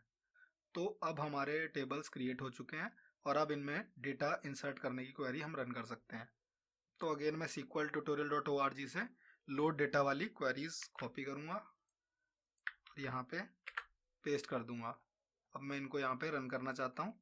ये एरर सिर्फ इसलिए आ रहे हैं क्योंकि अभी अभी मैंने टेबल्स इंसर्ट करे हैं तो SQL सर्वर को पता नहीं है कि ये टेबल्स ऑलरेडी हमारे सिस्टम में आ चुके हैं। उसे ऐसा लग रहा है कि ये हमारे सिस्टम में नहीं आए हैं। अगर आप इसको रिफ्रेश करना चाहते हो कि इंटरनल कैशे SQL सर्वर का रिफ्रेश हो जाए और हमें यहाँ पे ये एरर ना शो करे, तो इसके लिए आप कंट्रोल शिफ्ट आर प्रेस कर सकते हो।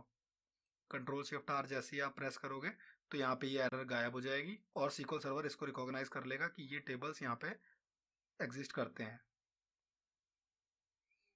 तो यहाँ पे सिंपली उनके अंदर डेटा सीधा सीधा इंसर्ट किया जा रहा है। तो मैं इसको रन करूँगा यहाँ पे, तो मेरा डेटा सारा का सारा इंसर्ट हो चुका है और मैं इसको क्लोज कर सकता हूँ। मैं यहाँ पे एम्प्लॉयज़ चेक करूँगा तो मेरे यहाँ पे सारा डेटा इंसर्ट हो चुका है, 40 रोज आ रहे हैं। सिमिलरली सारा डेटा जो भी मैं इसमें फिल करना चाहता हूँ वो सारा डेटा मेरा फिल हो गया है।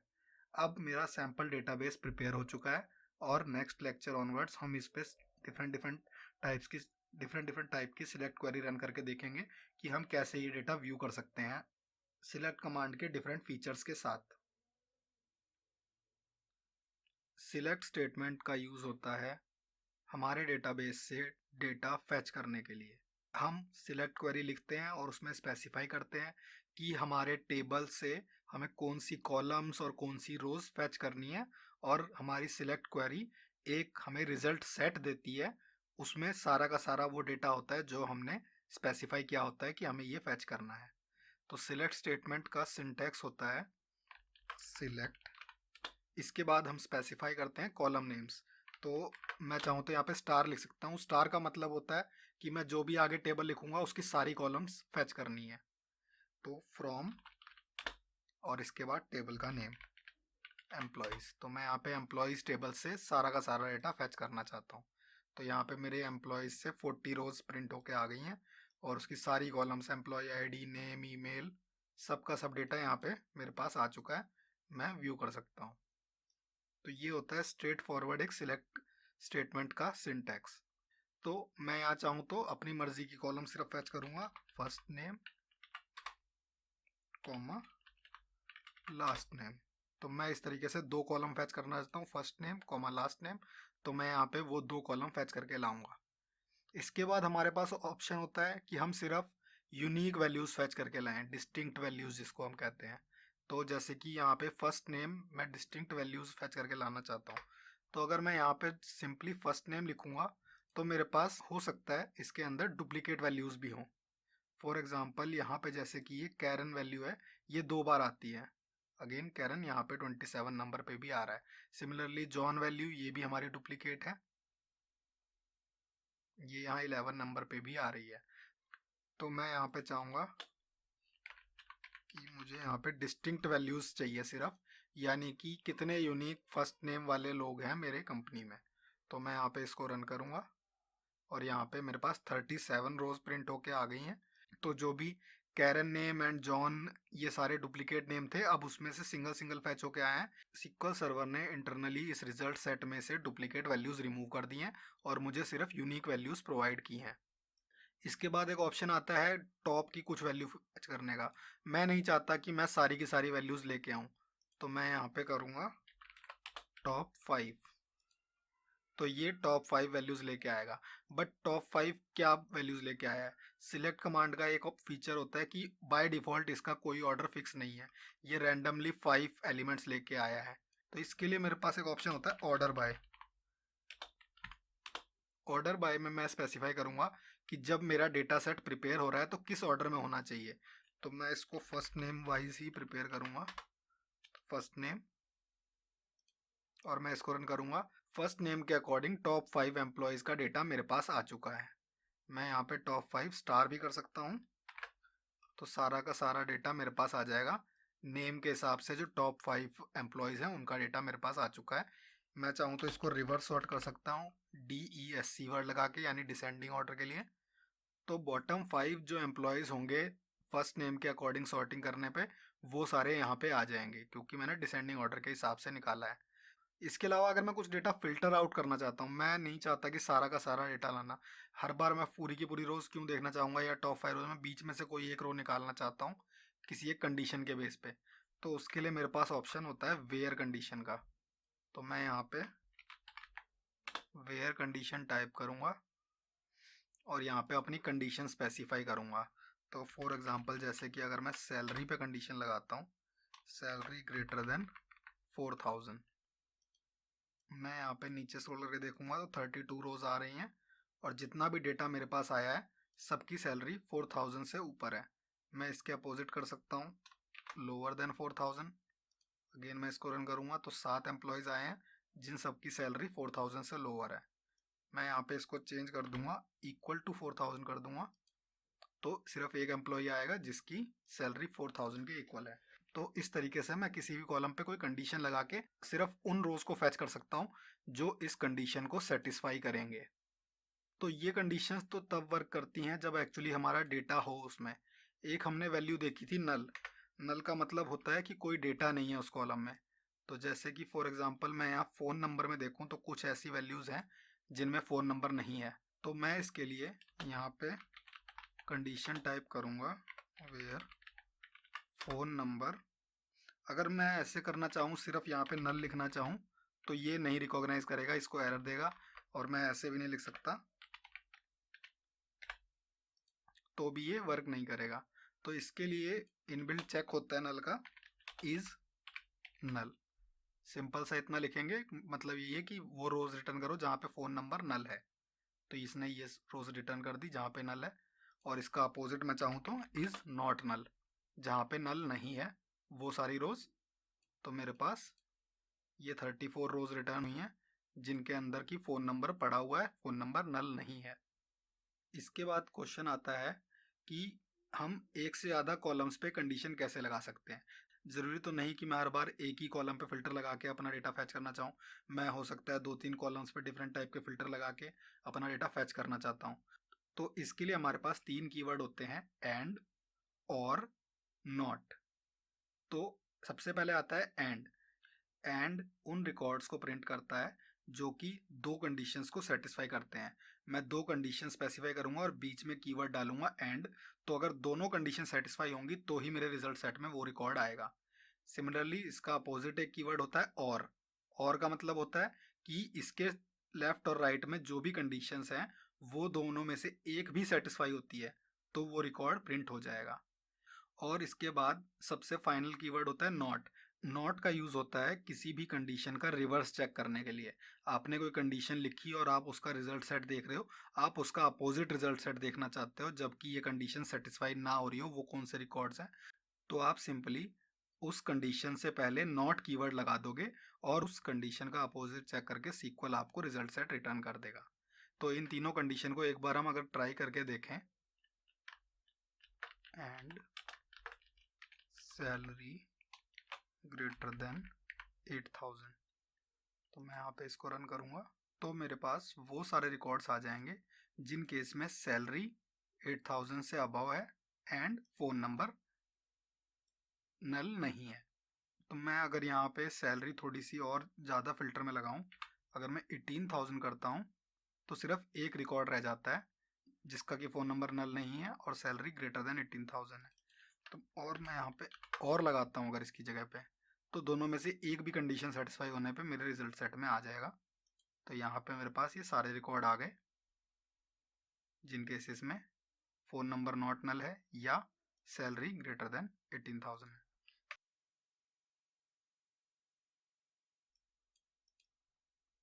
तो इस केस में मेरे पास ऐसे रिकॉर्ड्स भी कुछ आए हैं जिनके केस में कि फ़ोन नंबर कुछ नल है, और कुछ ऐसे रिकॉर्ड्स भी आए हैं जब सैलरी ग्रेटर देन 8000 नहीं है। पर ऐसा कोई रिकॉर्ड नहीं आया है जिस केस में ये दोनों कंडीशन सेटिस्फाई हो रही हों।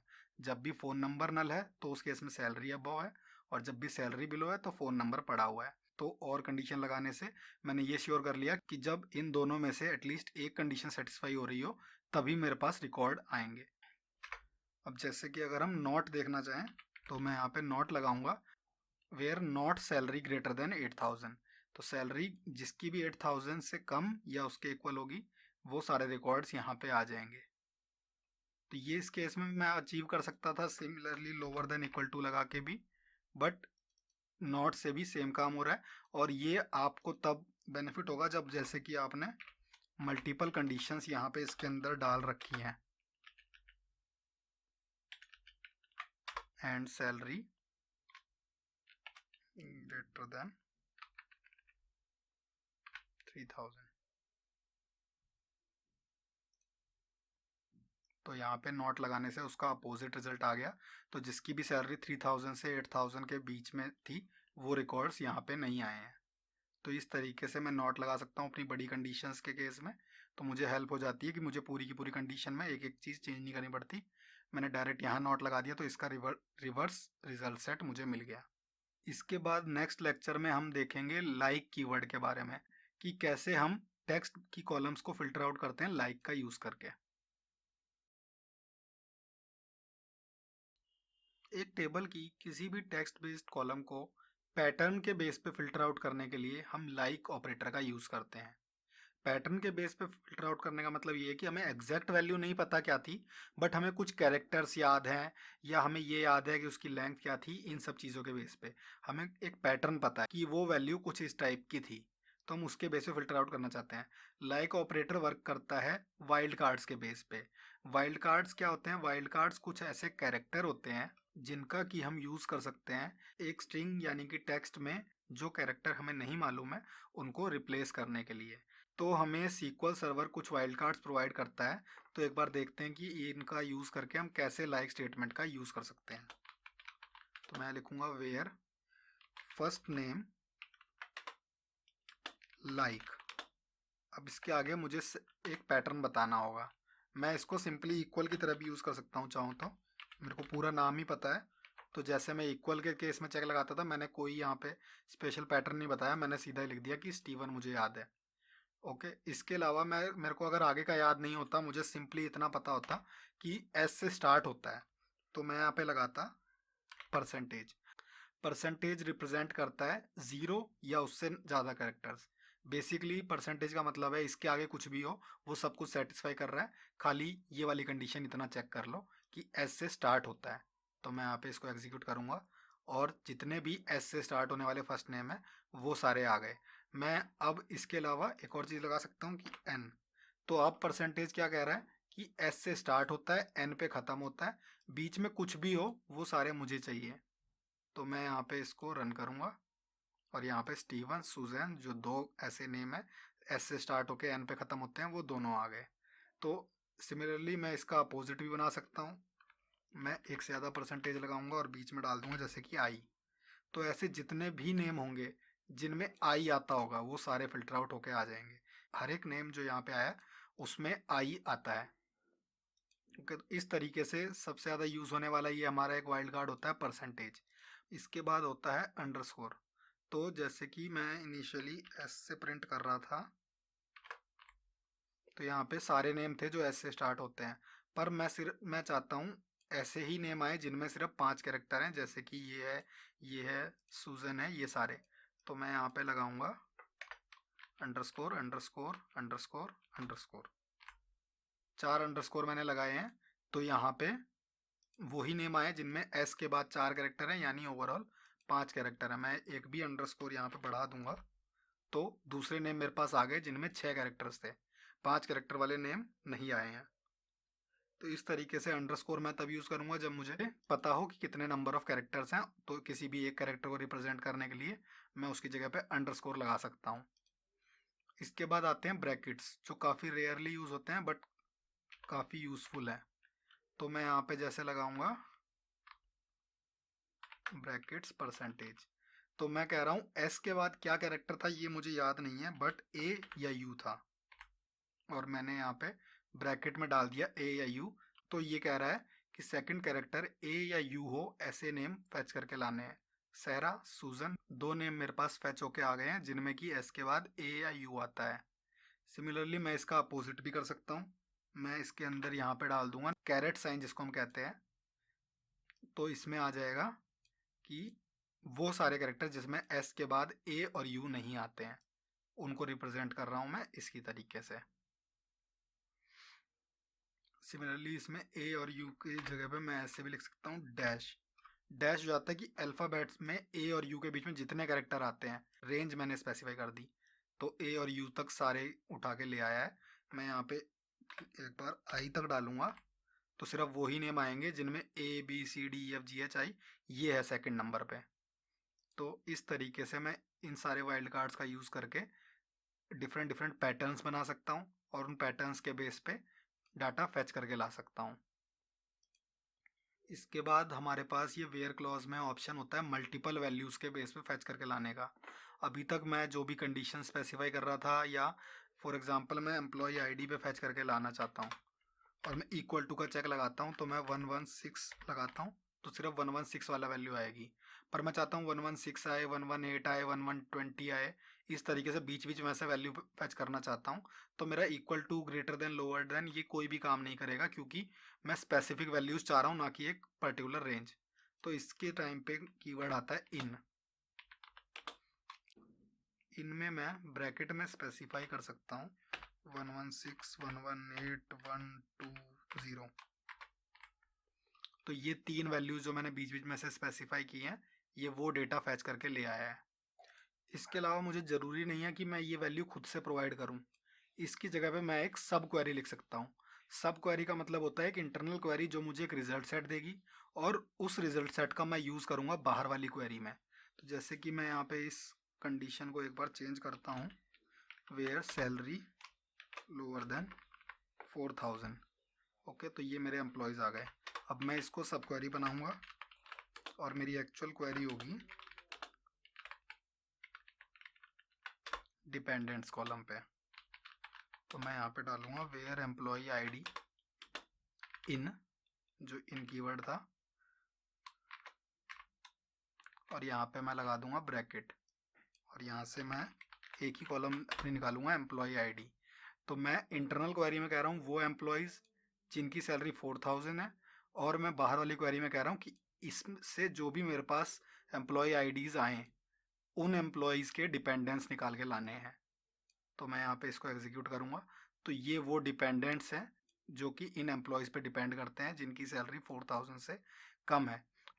तो इस तरीके से मैं सब क्वेरी का यूज़ करके एक टेबल में से अपना कुछ पर्टिकुलर डेटा निकालूंगा और दूसरे टेबल में से उस डेटा के बेस पे फिल्टरिंग कर सकता हूँ। इसके अलावा हमारे पास दो और ऑप्शन होते हैं, एनी एंड ऑल। तो जैसे कि मैं अगर एनी का एग्जांपल देखूं तो मैं यहाँ पे लिखूंगा ग्रेटर देन एनी। तो बेसिकली उन एम्प्लॉयज़ के डिपेंडेंट्स यहाँ पे निकल के आ जाएंगे जिनकी की एम्प्लॉय आईडी इनमें से किसी एक से भी ग्रेटर देन हो।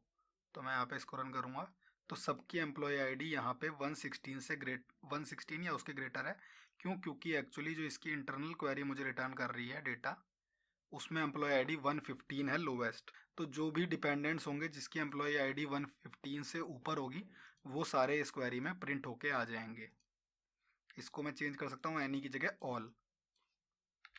तो ऑल का मतलब क्या है कि ये जो इंटरनल क्वेरी मेरे को आउटपुट रिटर्न कर रही है इसमें जितनी भी वैल्यूज़ हैं उन सबसे ग्रेटर होनी चाहिए तब प्रिंट करना है। तो जैसे कि इसमें सबसे ग्रेटेस्ट है 193, तो 193 से अबव होगी तो ही वैल्यू प्रिंट होके आएगी। तो ये वो सारे डिपेंडेंट्स हैं जो ऐसे एम्प्लॉयज़ पे डिपेंड करते हैं जिनकी एम्प्लॉय आईडी 193 से अबव है। इसके बाद रेंज स्पेसिफाई करने के लिए ही हमारे पास एक कीवर्ड होता है बिटवीन। तो मैं जैसे यहाँ पे बिटवीन 120 एंड 190 और टेबल नेम एम्प्लॉयज़, तो मैं वो एम्प्लॉयज़ का डेटा फैच करके लाना चाहता हूँ जिनकी एम्प्लॉई आईडी 120 एंड 190 के बीच में है। मैं इसको चाहूँ तो और रिड्यूस कर सकता हूँ, जैसे यहाँ पे मैंने 146 डाला तो 120 से स्टार्ट होके 146 तक मेरा सारा डेटा फैच होके आ गया है जिनकी भी एम्प्लॉय आईडी इस रेंज में आएगी। तो ये वो फीचर्स हैं जो वेयर क्लॉज हमें प्रोवाइड करता है जिनके थ्रू हम अपना डेटा अपने हिसाब से फिल्टर कर सकते हैं कि हमें कितनी रोज़ लानी है, कौन कौन सी पर्टिकुलर रोज़ लानी है, वो सब। इसके अलावा सिलेक्ट कमांड में एक फीचर होता है किसी भी कॉलम या टेबल को एक अलग से नाम देने का, जिसको हम कहते हैं एलियास। एलियास का मतलब होता है कि टेम्परेरली इसका ये नाम मैं देना चाहता हूँ। तो जैसे कि मैं यहाँ पे प्रिंट करता हूँ first name, last name, email. मैं कंडीशन आगे हटा देता हूँ। तो यहाँ पे ये 3 कॉलम प्रिंट होके आई हैं। अब मैं नहीं चाहता इनका कॉलम नेम ये रहे, मैं इनका कॉलम नेम कुछ और डिस्प्ले करना चाहता हूँ। तो मैं यहाँ पे एज डालूँगा, FN, लास्ट नेम के आगे भी LN, और यहाँ पे एज मेल सिंपली, और मैं इसको एग्जीक्यूट करूँगा। तो मैंने यहाँ पे कॉलम नेम हेडर चेंज कर दिया है, इसकी जगह पे प्रिंट हो रहा है FN, लास्ट नेम की जगह LN, ईमेल की जगह पे मेल। सिमिलरली मैं टेबल का नेम भी चेंज कर सकता हूँ यहाँ पे एज एम्प। तो मैं यहाँ पे कह रहा हूँ कि एम्प्लॉयज़ टेबल है उसका ना कुछ देर के लिए रीनेम करके EMP कर दो। तो इसको भी मैं रन कर सकता हूँ। इसके अलावा कॉलम नेम का एक सिंपल सा यूज़ होता है जब हम पूरा का पूरा डेटा नहीं प्रिंट करना चाहते हैं। तो जैसे कि मैं अगर सैलरी डायरेक्ट प्रिंट करता हूँ तो सैलरी आ गई, बट मैं चाहूँ तो इसको इस तरीके से भी प्रिंट कर सकता हूँ, सैलरी इंटू 1.5। तो यहाँ पे कॉलम का कोई नेम नहीं आया क्योंकि मैंने एक रैंडम अपनी तरफ से कैलकुलेशन करके डेटा प्रिंट कराया है। तो मैं इसको नेम दे सकता हूँ एज एक्सपेक्टेड सैलरी। तो ये एक एक्सपेक्टेड सैलरी की कॉलम हो गई कि अगर हम सारे एम्प्लॉयज़ को 50% इंक्रीमेंट देते हैं तो क्या एक्सपेक्टेड सैलरी हो जाएगी हर एक की, हम वो चेक करना चाहते हैं। तो यहाँ पे इस तरीके से प्रिंट कर सकते हैं। नेक्स्ट लेक्चर में हम देखेंगे कि कैसे हम मल्टीपल रोज का डेटा आपस में ग्रुप कर सकते हैं ग्रुप बाय क्लॉज का यूज़ करके। कई बार हमें सीक्वल में अपने डेटाबेस से कुछ इस तरीके का डेटा निकालना होता है जिसमें कि एक से ज़्यादा रोज़ आपस में ग्रुप होके आए। जैसे कि अगर हम एम्प्लॉयज़ टेबल का एग्जांपल लें तो हम निकालना चाहते हैं कि एक डिपार्टमेंट में कितने एम्प्लॉयज़ हैं। तो उसके लिए हमारे पास जैसे ये तीनों एम्प्लॉयज़ यहाँ पे मुझे डिस्प्ले हो रहे हैं एक ही डिपार्टमेंट में, पर मैं पूरे डेटा सेट से काउंट करना चाहता हूँ कि कितने एम्प्लॉय किस डिपार्टमेंट में वर्क करते हैं।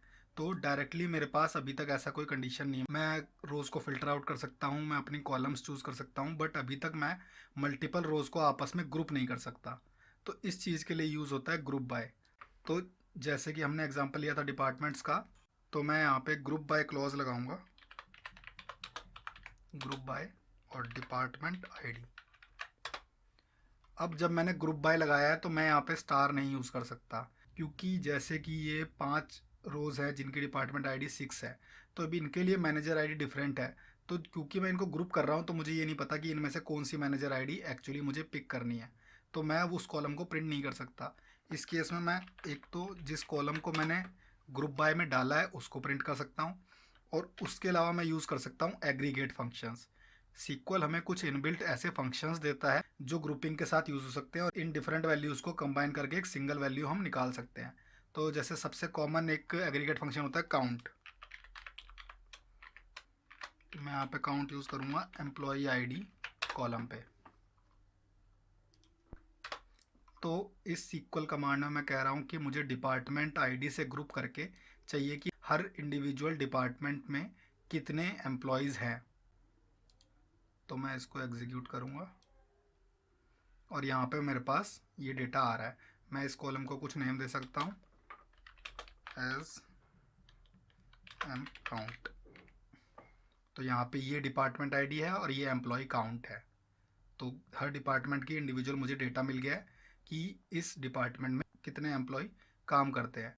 इसके अलावा और भी एग्रीगेट फंक्शंस होते हैं जो कि हम ग्रुप बाय के साथ यूज़ कर सकते हैं। उनमें से कुछ के एग्जांपल हैं, जैसे कि काउंट के बाद एक होता है मिन सैलरी, उसके बाद मैक्स सैलरी, इसके अलावा एवरेज सैलरी। तो ये तीनों कॉलम जैसे कि हम नेम से समझ सकते हैं, ग्रुपिंग के अंदर जो भी मिनिमम वैल्यू होगी वो ये प्रिंट करेगा, जो मैक्सिमम वैल्यू होगी ये प्रिंट करेगा, और जो एवरेज होगा उनका वो ये निकाल के लाएगा। तो इसको एक बार फिर से रन करेंगे तो हमारे पास ये कॉलम्स और आ गई हैं। तो जो भी वैल्यूज़ यहाँ पे मिनिमम, मैक्सिमम और एवरेज होगा उस ग्रुपिंग का, वो यहाँ पे प्रिंट कर देगा। इसके अलावा एक होता है सम।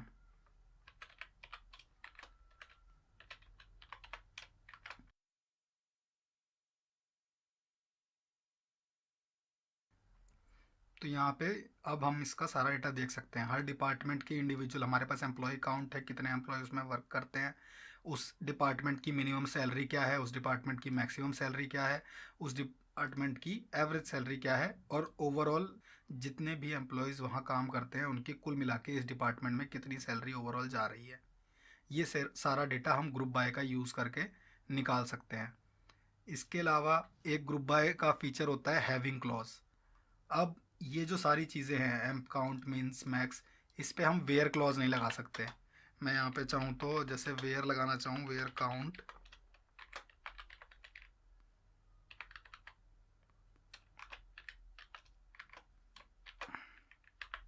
इस तरीके से लगाना चाहूँ तो ये वैलिड नहीं होगा।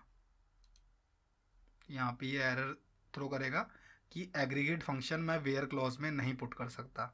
तो इसके लिए मेरे पास होता है हैविंग क्लॉज। मैं इसको ग्रुप बाय के बाद डालूँगा और यहाँ वेयर की जगह लिखूँगा हैविंग। तो हैविंग क्लॉज का यूज़ करके मैं एग्रीगेट फंक्शंस पे कंडीशंस लगा सकता हूँ। तो अब इस केस में सिर्फ वो डेटा प्रिंट होगा जहाँ एम्प्लॉय काउंट ग्रेटर देन 2 है। तो ये होता है ग्रुप बाय क्लॉज, जिसका यूज़ करके हम मल्टीपल रोज़ को ग्रुप कर सकते हैं और साथ में एग्रीगेट फंक्शंस को यूज़ करके डिफरेंट टाइप के कॉम्बिनेशंस बना सकते हैं अपने रिजल्ट सेट में। एंड हैविंग क्लॉज का इसके साथ यूज़ करें तो हम फिल्टरिंग भी कर सकते हैं इन एग्रीगेट फंक्शंस को यूज़ करके। इसके अलावा सीक्वल में होता है यूनियंस। कभी भी हमारे को 2 टेबल का डेटा आपस में कंबाइन करके शो करना हो तो हम यूनियन का यूज़ करेंगे। तो जैसे कि अगर हम एग्जांपल लें तो सिलेक्ट स्टार फ्रॉम एम्प्लॉयज़, एक ये टेबल है, और सिलेक्ट स्टार फ्रॉम डिपेंडेंट्स। अब फॉर एग्जांपल कंपनी को लॉस होता है तो जो एम्प्लॉय काम कर रहे हैं उन पे भी फ़र्क पड़ेगा और जो उनके डिपेंडेंट हैं उन पे भी फ़र्क पड़ेगा। तो हम इनका डेटा अगर कंबाइन करके निकालना चाहते हैं तो मैं यहाँ से निकाल सकता हूँ first name comma last name, यहाँ से भी first name comma last name. तो अभी अगर मैं इन दोनों को रन करूँगा तो ये 2 डिफरेंट रिजल्ट सेट मेरे पास प्रिंट होके आएंगे।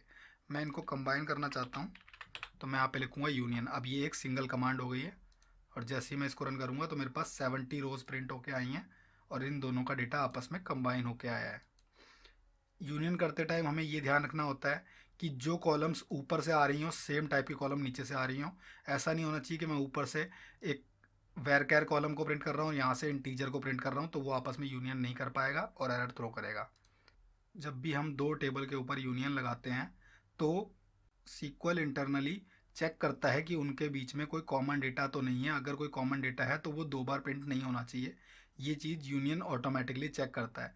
पर कभी भी हमें श्योर है कि नहीं, ये दो टेबल में आपस में कोई डेटा क्लैश नहीं कर रहा है, हमें चेक करने की ज़रूरत नहीं है, तो हम यूनियन ऑल लगा सकते हैं। यूनियन और यूनियन ऑल में बस इतना ही डिफरेंस होता है कि यूनियन ऑल अगर कोई भी डुप्लीकेट एंट्री होगी तो उसको दो बार प्रिंट कर देगा, जबकि यूनियन आपस में चेक करता है कि एक्चुअली कोई डुप्लीकेट एंट्री तो नहीं है। तो यूनियन ऑल परफॉर्मेंस बेटर देता है यूनियन से, बट कभी भी आपके डुप्लीकेट एंट्री हो और आपको सिंगल ही प्रिंट कराना हो तो आप यूनियन यूज़ करेंगे। तो यहाँ पे मैं यूनियन ऑल लगा सकता हूँ क्योंकि 70 रोज ही हैं, कोई भी ऐसा एम्प्लॉय नहीं है जो डिपेंडेंट्स की टेबल में भी हो। तो इस केस में यूनियन ऑल मेरा बेटर परफॉर्मेंस देगा, तो मैं यूनियन ऑल यूज़ करूँगा यहाँ पे। तो ये थे यूनियंस। इसके अलावा नेक्स्ट लेक्चर में हम जॉइंस के बारे में पढ़ेंगे, जो कि एक बहुत ही इंपॉर्टेंट टॉपिक है सीक्वल का और स्पेशली इंटरव्यूज़ में काफ़ी ज़्यादा पूछा जाता है। सीक्वल में जॉइन क्लॉज का यूज़ दो या दो से ज़्यादा टेबल्स का डेटा कंबाइन करने के लिए होता है किसी रिलेटेड कॉलम के बेस पे। तो जैसे कि हम यूनियन में कर रहे थे कि हमने दो टेबल का डेटा का आपस में कंबाइन किया था, बट उस केस में क्या हुआ था कि जितनी रोज टेबल 1 से प्रिंट हुई और जितनी रोज टेबल 2 से प्रिंट हुई वो सारी कंबाइन होकर शो हो गई। इस केस में वैसा नहीं होता है। इसमें दोनों टेबल्स का डेटा आपस में ऊपर नीचे नई रोज बना के नहीं ऐड होता, बल्कि नई कॉलम्स पैरेलल में ऐड करते हैं। इसका सबसे ज़्यादा कॉमन यूज़ होता है जैसे हमने फॉरेन कीज़ देखी हैं। तो फॉरेन कीज़ के बेस पे हम दो टेबल्स का डेटा आपस में कंबाइन कर सकते हैं क्योंकि वो कॉमन कॉलम होती है। तो फॉरेन कीज़ का यूज़ करके हम दोनों टेबल का डेटा आपस में ज्वाइन करते हैं और दोनों टेबल से कुछ कॉलम्स पिक करके डिस्प्ले करते हैं एक सिंगल रिजल्ट सेट में। सीक्वल में मेनली 4 टाइप के जॉइंस होते हैं, जिसमें से सबसे फर्स्ट टाइप होता है इनर जॉइन। इनर जॉइन का मतलब होता है कि जो भी दोनों टेबल में से कॉमन डेटा होगा वो डिस्प्ले होगा। अगर कोई भी ऐसी रो है जो टेबल 1 में है पर टेबल 2 में नहीं है, या टेबल 2 में है पर टेबल 1 में नहीं है, तो वो प्रिंट नहीं होगी।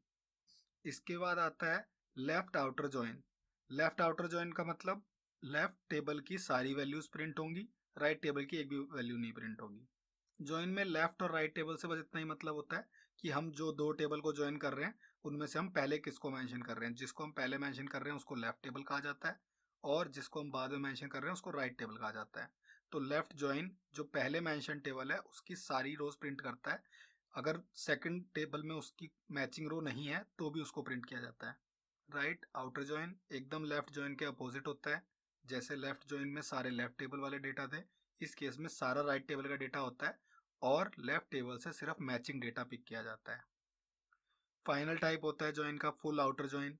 जैसे कि हम इसके नेम से समझ सकते हैं, इसमें सारा का सारा डेटा आता है। अगर कुछ डेटा लेफ्ट टेबल में है राइट में नहीं है तो वो भी आएगा, कुछ डेटा राइट टेबल में है पर लेफ्ट टेबल में नहीं है तो वो भी आएगा, और जो कॉमन डेटा है वो तो आएगा ही। तो इस तरीके से 4 टाइप के जॉइन होते हैं जो सीक्वल में यूज़ किए जाते हैं। अभी हम इन चारों टाइप के एग्जाम्पल अपने एम्प्लॉय टेबल पे चला के देखेंगे। तो जैसे कि यहाँ ये हमारा एम्प्लॉय टेबल है और इसमें एक कॉलम है job ID. Job ID refer करती है जॉब टेबल को। Select star from jobs. तो अगर हम इस डेटा को प्रिंट करते हैं तो यहाँ पे ये जॉब आईडी कॉलम है। तो एम्प्लॉयज में जो जॉब आईडी कॉलम है वो एक फॉरेन की है जो इस जॉब आईडी को रेफर करती है। तो इस कॉलम के बेस पे हम यहाँ से डेटा उठा सकते हैं। तो इसका एक एग्जांपल देखते हैं। जॉइन लगाने का सिंटेक्स इनिशियली सिलेक्ट स्टेटमेंट का सेम ही होता है। हम शुरू में नॉर्मल अपने एक किसी टेबल पे लिखते हैं सिलेक्ट स्टार फ्रॉम जैसे एम्प्लॉयज, इसके बाद जॉइन, और यहाँ पे हम मेंशन करते हैं दूसरा टेबल। तो इस केस में हमारा लेफ्ट टेबल एम्प्लॉय है और राइट टेबल जॉब्स है। इसके बाद हमें मेंशन करना होता है कि किस कॉलम पे हम जॉइन लगा रहे हैं। तो employees dot job ID equal to jobs dot job ID. तो इस केस में हमारे पास एलियास काफ़ी काम आते हैं, जैसे कि हमें यहाँ पे पूरा का पूरा नेम लिखना पड़ा दोनों बार। हम वो ना चाहें तो यहाँ पे करेंगे एज ई और इसको एज जे। तो हम यहाँ पे ई और जे लिख सकते हैं। तो ये हमारा सिंटैक्स काफ़ी छोटा कर देगा। और जब मैं इसको एक्चुअली रन करूँगा तो यहाँ पे शुरू में मेरी एम्प्लॉय टेबल का डेटा आ रहा है, और उसके बाद जैसे ही एम्प्लॉय टेबल का डेटा ख़त्म होता है इसके बाद मेरा जॉब का डेटा शुरू होता है। अब अगर मैं यहाँ चाहूँ तो मेंशन कर सकता हूँ E dot employee I D comma J dot job I D comma J dot job title. तो मैं दोनों टेबल से थोड़ी कुछ कॉलम्स उठा रहा हूँ। एक कॉलम मैंने लेफ्ट टेबल से उठाई और एक राइट से। तो मैं ईच इंडिविजुअल एम्प्लॉय का देख सकता हूँ कि ये जॉब आईडी है और ये उसका जॉब टाइटल है जिसमें वो काम कर रहा है। सिमिलरली मैं यहाँ पे फर्स्ट नेम लास्ट नेम ये सब वैल्यूज प्रिंट कर सकता हूँ। तो ये होता है सिंपल ज्वाइन।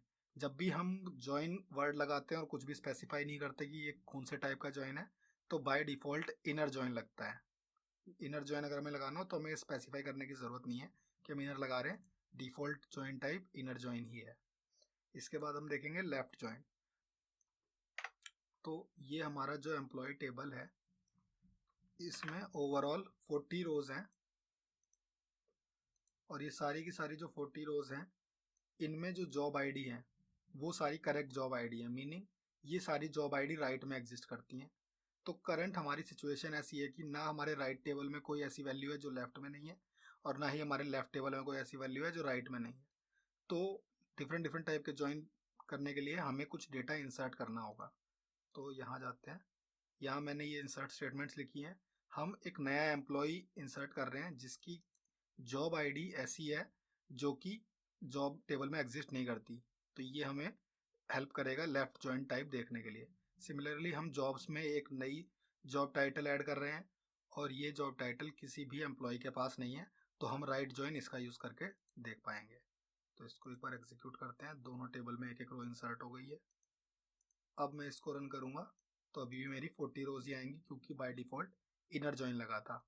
अब मैं इसका ज्वाइन टाइप चेंज करूँगा लेफ्ट ज्वाइन, और यहाँ पे अगेन मैं करूँगा E dot employee I D J dot job title. तो मैं हर एम्प्लॉय की जॉब टाइटल देखना चाहता हूँ। तो जब मैंने प्रिंट किया और लेफ्ट ज्वाइन लगा रखा है तो एंड में मेरा एक यूज़र ऐसा आया जिसका कि जॉब टाइटल नल प्रिंट हुआ है। क्यों? क्योंकि उसकी जो जॉब आईडी थी वो आगे एग्जिस्ट ही नहीं करती थी।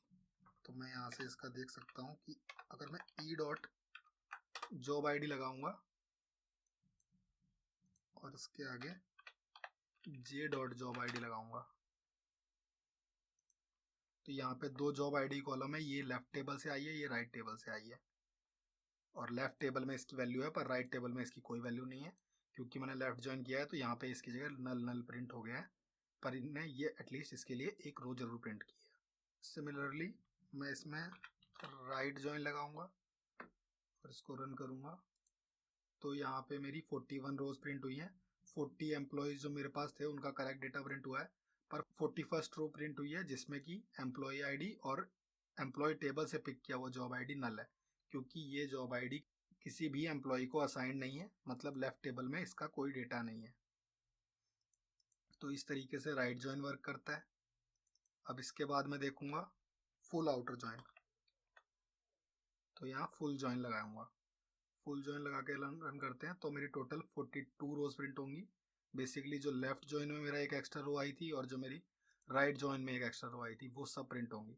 फुल ज्वाइन में हम सिंपली कह रहे हैं कि अगर दोनों में से किसी भी एक टेबल में वो डेटा है तो हमें चाहिए है, डजेंट मैटर कि दूसरे टेबल में है या नहीं उसका कॉम्बिनेशन। इसके अलावा थोड़े लेस कॉमन टाइप के ज्वाइंस भी होते हैं, जैसे कि एक सेल्फ ज्वाइन होता है।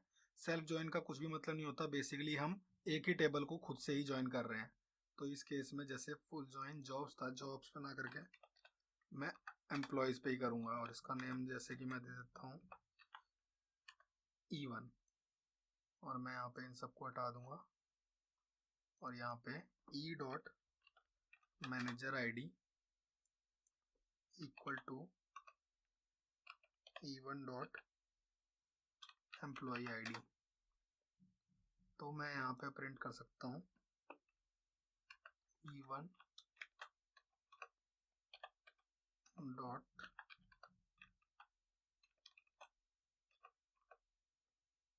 Dot first name. तो मैं इसको रन करूँगा तो यहाँ पे हर एक एम्प्लॉय आईडी के मैनेजर की रो आ जाएगी। तो मैं यहाँ पे इसको एक बार एक दो कॉलम्स और प्रिंट करता हूँ, ई डॉट मैनेजर आईडी, और यहाँ पे मैं फर्स्ट नेम को रीनेम करता हूँ मैनेजर से, और इसको मैं प्रिंट करूँगा तो यहाँ पे मेरा डाटा प्रिंट होके आ गया। हर एक एम्प्लॉय की आईडी, उसके मैनेजर की आईडी और उसका मैनेजर का फर्स्ट नेम यहाँ पे प्रिंट होके आ रहा है।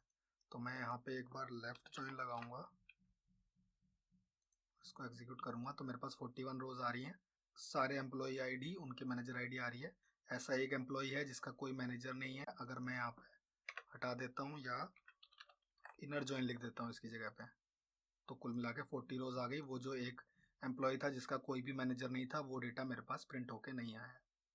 तो इस तरीके से मैं इन चारों जॉइंस का यूज़ कर सकता हूँ और अपना एक्सपेक्टेड डेटा सिलेक्ट कर सकता हूँ, देख सकता हूँ कि एक्चुअली जो ये जॉइन हो रखा है दूसरे टेबल में डेटा वो है क्या। विदाउट जॉइन के मेरे पास जो भी एम्प्लॉय टेबल में वैल्यूज़ थी सिर्फ वही मैं प्रिंट कर सकता था। जैसे कि यहाँ पे मैं राइट करूँ तो मेरे पास यहाँ पे काफ़ी सारी ऐसी कॉलम्स हैं, job ID, manager ID, department ID, जो दूसरे टेबल को रेफर कर रही हैं। बट मैं सिर्फ एम्प्लॉयज़ में से किसी भी तरीके से इनकी एक्चुअल वैल्यू नहीं निकाल सकता कि ये जॉब आईडी किस जॉब के लिए है, ये मैनेजर आईडी किस एम्प्लॉय को रेफर कर रहा है। इसके लिए मुझे जॉइन यूज़ करना पड़ता है ताकि मैं इनके कॉरस्पॉन्डिंग दूसरे टेबल से कॉलम्स पिक कर सकूँ। इसके बाद जो हमारा नेक्स्ट लेक्चर होगा उसमें हम कुछ ऐसे टॉपिक्स को देखेंगे जो हमारे छोटे मोटे टॉपिक्स इसमें छूट गए थे, जैसे कि केस स्टेटमेंट्स या कमेंट्स देना सीक्वल में और ऑपरेटर्स का यूज़ करना। और उसी के साथ हम इस सीरीज़ को रैप अप करेंगे।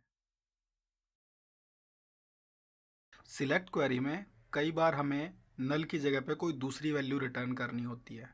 जैसे कि हमारे टेबल में अगर देखें तो फ़ोन नंबर कई जगह पे नल है, कुछ ऐसे एम्प्लॉयज़ हैं जिनका फ़ोन नंबर एडिड नहीं है। अब इस केस में अगर कोई कंपनी अपने एम्प्लॉयज़ का डेटा शेयर कर रही है तो वो चाहेगी कि फ़ोन नंबर में एटलीस्ट कोई एक डिफ़ॉल्ट नंबर हो। तो अगर किसी एम्प्लॉय ने अपना फ़ोन नंबर नहीं प्रोवाइड किया है तो वो कंपनी के जैसे रिसेप्शन या कस्टमर सर्विस का नंबर वहाँ पे देना चाहेंगे। तो सिलेक्ट स्टार भी हमें ऐसा एक फ़ीचर देता है जहाँ पे हम चेक कर सकते हैं कि अगर ये वैल्यू नल है तो नल ना रिटर्न करके ये पर्टिकुलर वैल्यू दूसरी रिटर्न करना है। एक अल्टरनेटिव वैल्यू हम प्रोवाइड करते हैं इस नल मेथड का यूज़ करके। तो इसमें जैसे कि हम यहाँ पे करेंगे एम्प्लॉय आईडी कॉमा, मुझे फ़ोन नंबर रिटर्न कराना है तो मैं यहाँ पे डालूँगा इज़ नल, ये है मेथड का नेम। मेथड में सबसे पहले मैं बताऊँगा कि किस कॉलम पे कंडीशन लगेगी, तो ये होगा फ़ोन नंबर, वो कॉलम है। और अब मुझे एक अल्टरनेटिव वैल्यू देनी है। बेसिकली जो भी मैं वैल्यू यहाँ पे दूंगा वो तब रिटर्न की जाएगी अगर फ़ोन नंबर में वैल्यू नल आ रही है। तो मैं यहाँ पे लेट्स से एक नंबर दे देता हूँ इस तरीके से कि ये कंपनी का डिफ़ॉल्ट नंबर है, अगर किसी भी एम्प्लॉय का फ़ोन नंबर नल है तो ये वैल्यू रिटर्न करो। तो ठीक है, मैं इसको प्रिंट करूँगा और यहाँ पे ये मेरी कॉलम आ गई। तो जितने भी एम्प्लॉयज़ जिनका फ़ोन नंबर नल था उनकी जगह पे ये वैल्यू प्रिंट कर रहा है। तो इस तरीके से इस नल मेथड का यूज़ करके आप नल की जगह पे कोई एक फिक्स्ड वैल्यू रिटर्न करा सकते हो कि नल ना रिटर्न करके ये वैल्यू डिफ़ॉल्ट आप रिटर्न कर दो। इसके अलावा सीक्वल में एक फीचर होता है केस स्टेटमेंट का। केस स्टेटमेंट में हम कुछ कंडीशन डिफाइन कर सकते हैं और कंडीशन मैच करने पे या ना मैच करने पे अपनी सेपरेट वैल्यू रिटर्न कर सकते हैं। तो जैसे कि अगर आपने प्रोग्रामिंग में इफ एल्स देखा होगा या स्विच केस स्टेटमेंट देखी होंगी, ये भी उसी तरीके से वर्क करता है। तो एक बार इसका एग्जांपल देखते हैं। तो यहाँ पे मैं एक केस स्टेटमेंट लिखूँगा। तो केस स्टेटमेंट हमेशा केस कीवर्ड से स्टार्ट होती है, ये स्पेसिफाई करता है कि इसके आगे एक केस स्टेटमेंट लिखने वाले हैं, और कंडीशन लिखी जाती है व्हेन कीवर्ड से। तो व्हेन में मैं सबसे पहले कंडीशन लगाऊंगा सैलरी पे, सैलरी लोअर देन 5000 तो देन के आगे मैं लिखूँगा क्या रिटर्न करना है। तो मैं यहाँ लिख रहा हूँ बिलो एवरेज। इसके बाद मैं एक और कंडीशन लगा रहा हूँ, when salary lower than 10,000 then average. और फाइनल कंडीशन एल्स, अगर इन दोनों में से किसी को भी मैच नहीं कर रहा है तो क्या रिटर्न करना है, तो रिटर्न करना है अबव एवरेज। और इसके बाद मैं स्पेसिफाई करूँगा एंड ये बताता है कि केस स्टेटमेंट यहाँ पे एंड हो गई है, तो ये पूरी एक सिंगल कॉलम को रिटर्न करेगी। इसको मैं स्पेसिफाई भी कर सकता हूँ, कॉलम नेम देंगे सैलरी रेंज। तो यहाँ पे इसको जब मैं रन करूँगा तो यहाँ पे प्रिंट हो गया है एम्प्लॉय आईडी और वो एम्प्लॉय किस सैलरी रेंज में पड़ता है, अबव एवरेज, एवरेज या बिलो एवरेज। तो इस तरीके से केस स्टेटमेंट का आप यूज़ कर सकते हो, और अगर कंडीशन सेटिस्फाई करती है या नहीं करती है उसके बेस पे कुछ वैल्यू रिटर्न करेगा। ये एल स्टेटमेंट अगर आप चाहो तो हटा सकते हो, एल स्टेटमेंट नहीं भी लिखूँगा तो उस केस में नल प्रिंट होगा जब ये दोनों में से कोई भी कंडीशन सेटिस्फाई नहीं होगी। और मैं एल्स बता सकता हूँ कि अगर कोई भी कंडीशन सेटिस्फाई नहीं होती तो मेरी एक यूनिक वैल्यू प्रिंट करनी है। इसके बाद देखते हैं कि हम सीक्वल में कमेंट्स कैसे ऐड करते हैं। कमेंट्स ऐड करने का सिंपल सिंटैक्स है ये 2 डैश लगा के, और इसके बाद मैं कुछ भी कमेंट लिख सकता हूँ। ये एक कमेंट है, सीक्वल सर्वर में इसका कलर ग्रीन आता है ये सिग्निफाई करने के लिए कि ये पार्ट इतना कमेंट है। मैं इसको रन करूँगा तो इससे कोई एरर नहीं आएगी, ये कमेंट पार्ट है। इसके अलावा मल्टी लाइन कमेंट भी होते हैं।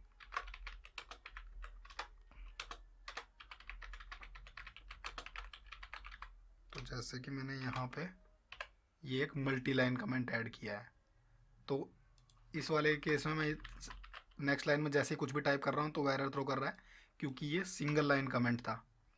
तो सिंगल लाइन कमेंट उस लाइन को पूरी को कमेंट करते हैं, जबकि मल्टी लाइन कमेंट इसके बीच में जितना भी पार्ट हो उसको कमेंट कर देते हैं। तो इस तरीके से सीक्वल में हम कमेंट्स प्रोवाइड कर सकते हैं, और कुछ भी इन्फॉर्मेशन हमारी क्वेरी के बारे में हमें प्रोवाइड करनी हो वो बता सकते हैं हम। इसके अलावा कमेंट्स का नॉर्मली यूज़ होता है, जैसे आपको यहाँ पे कॉलम थी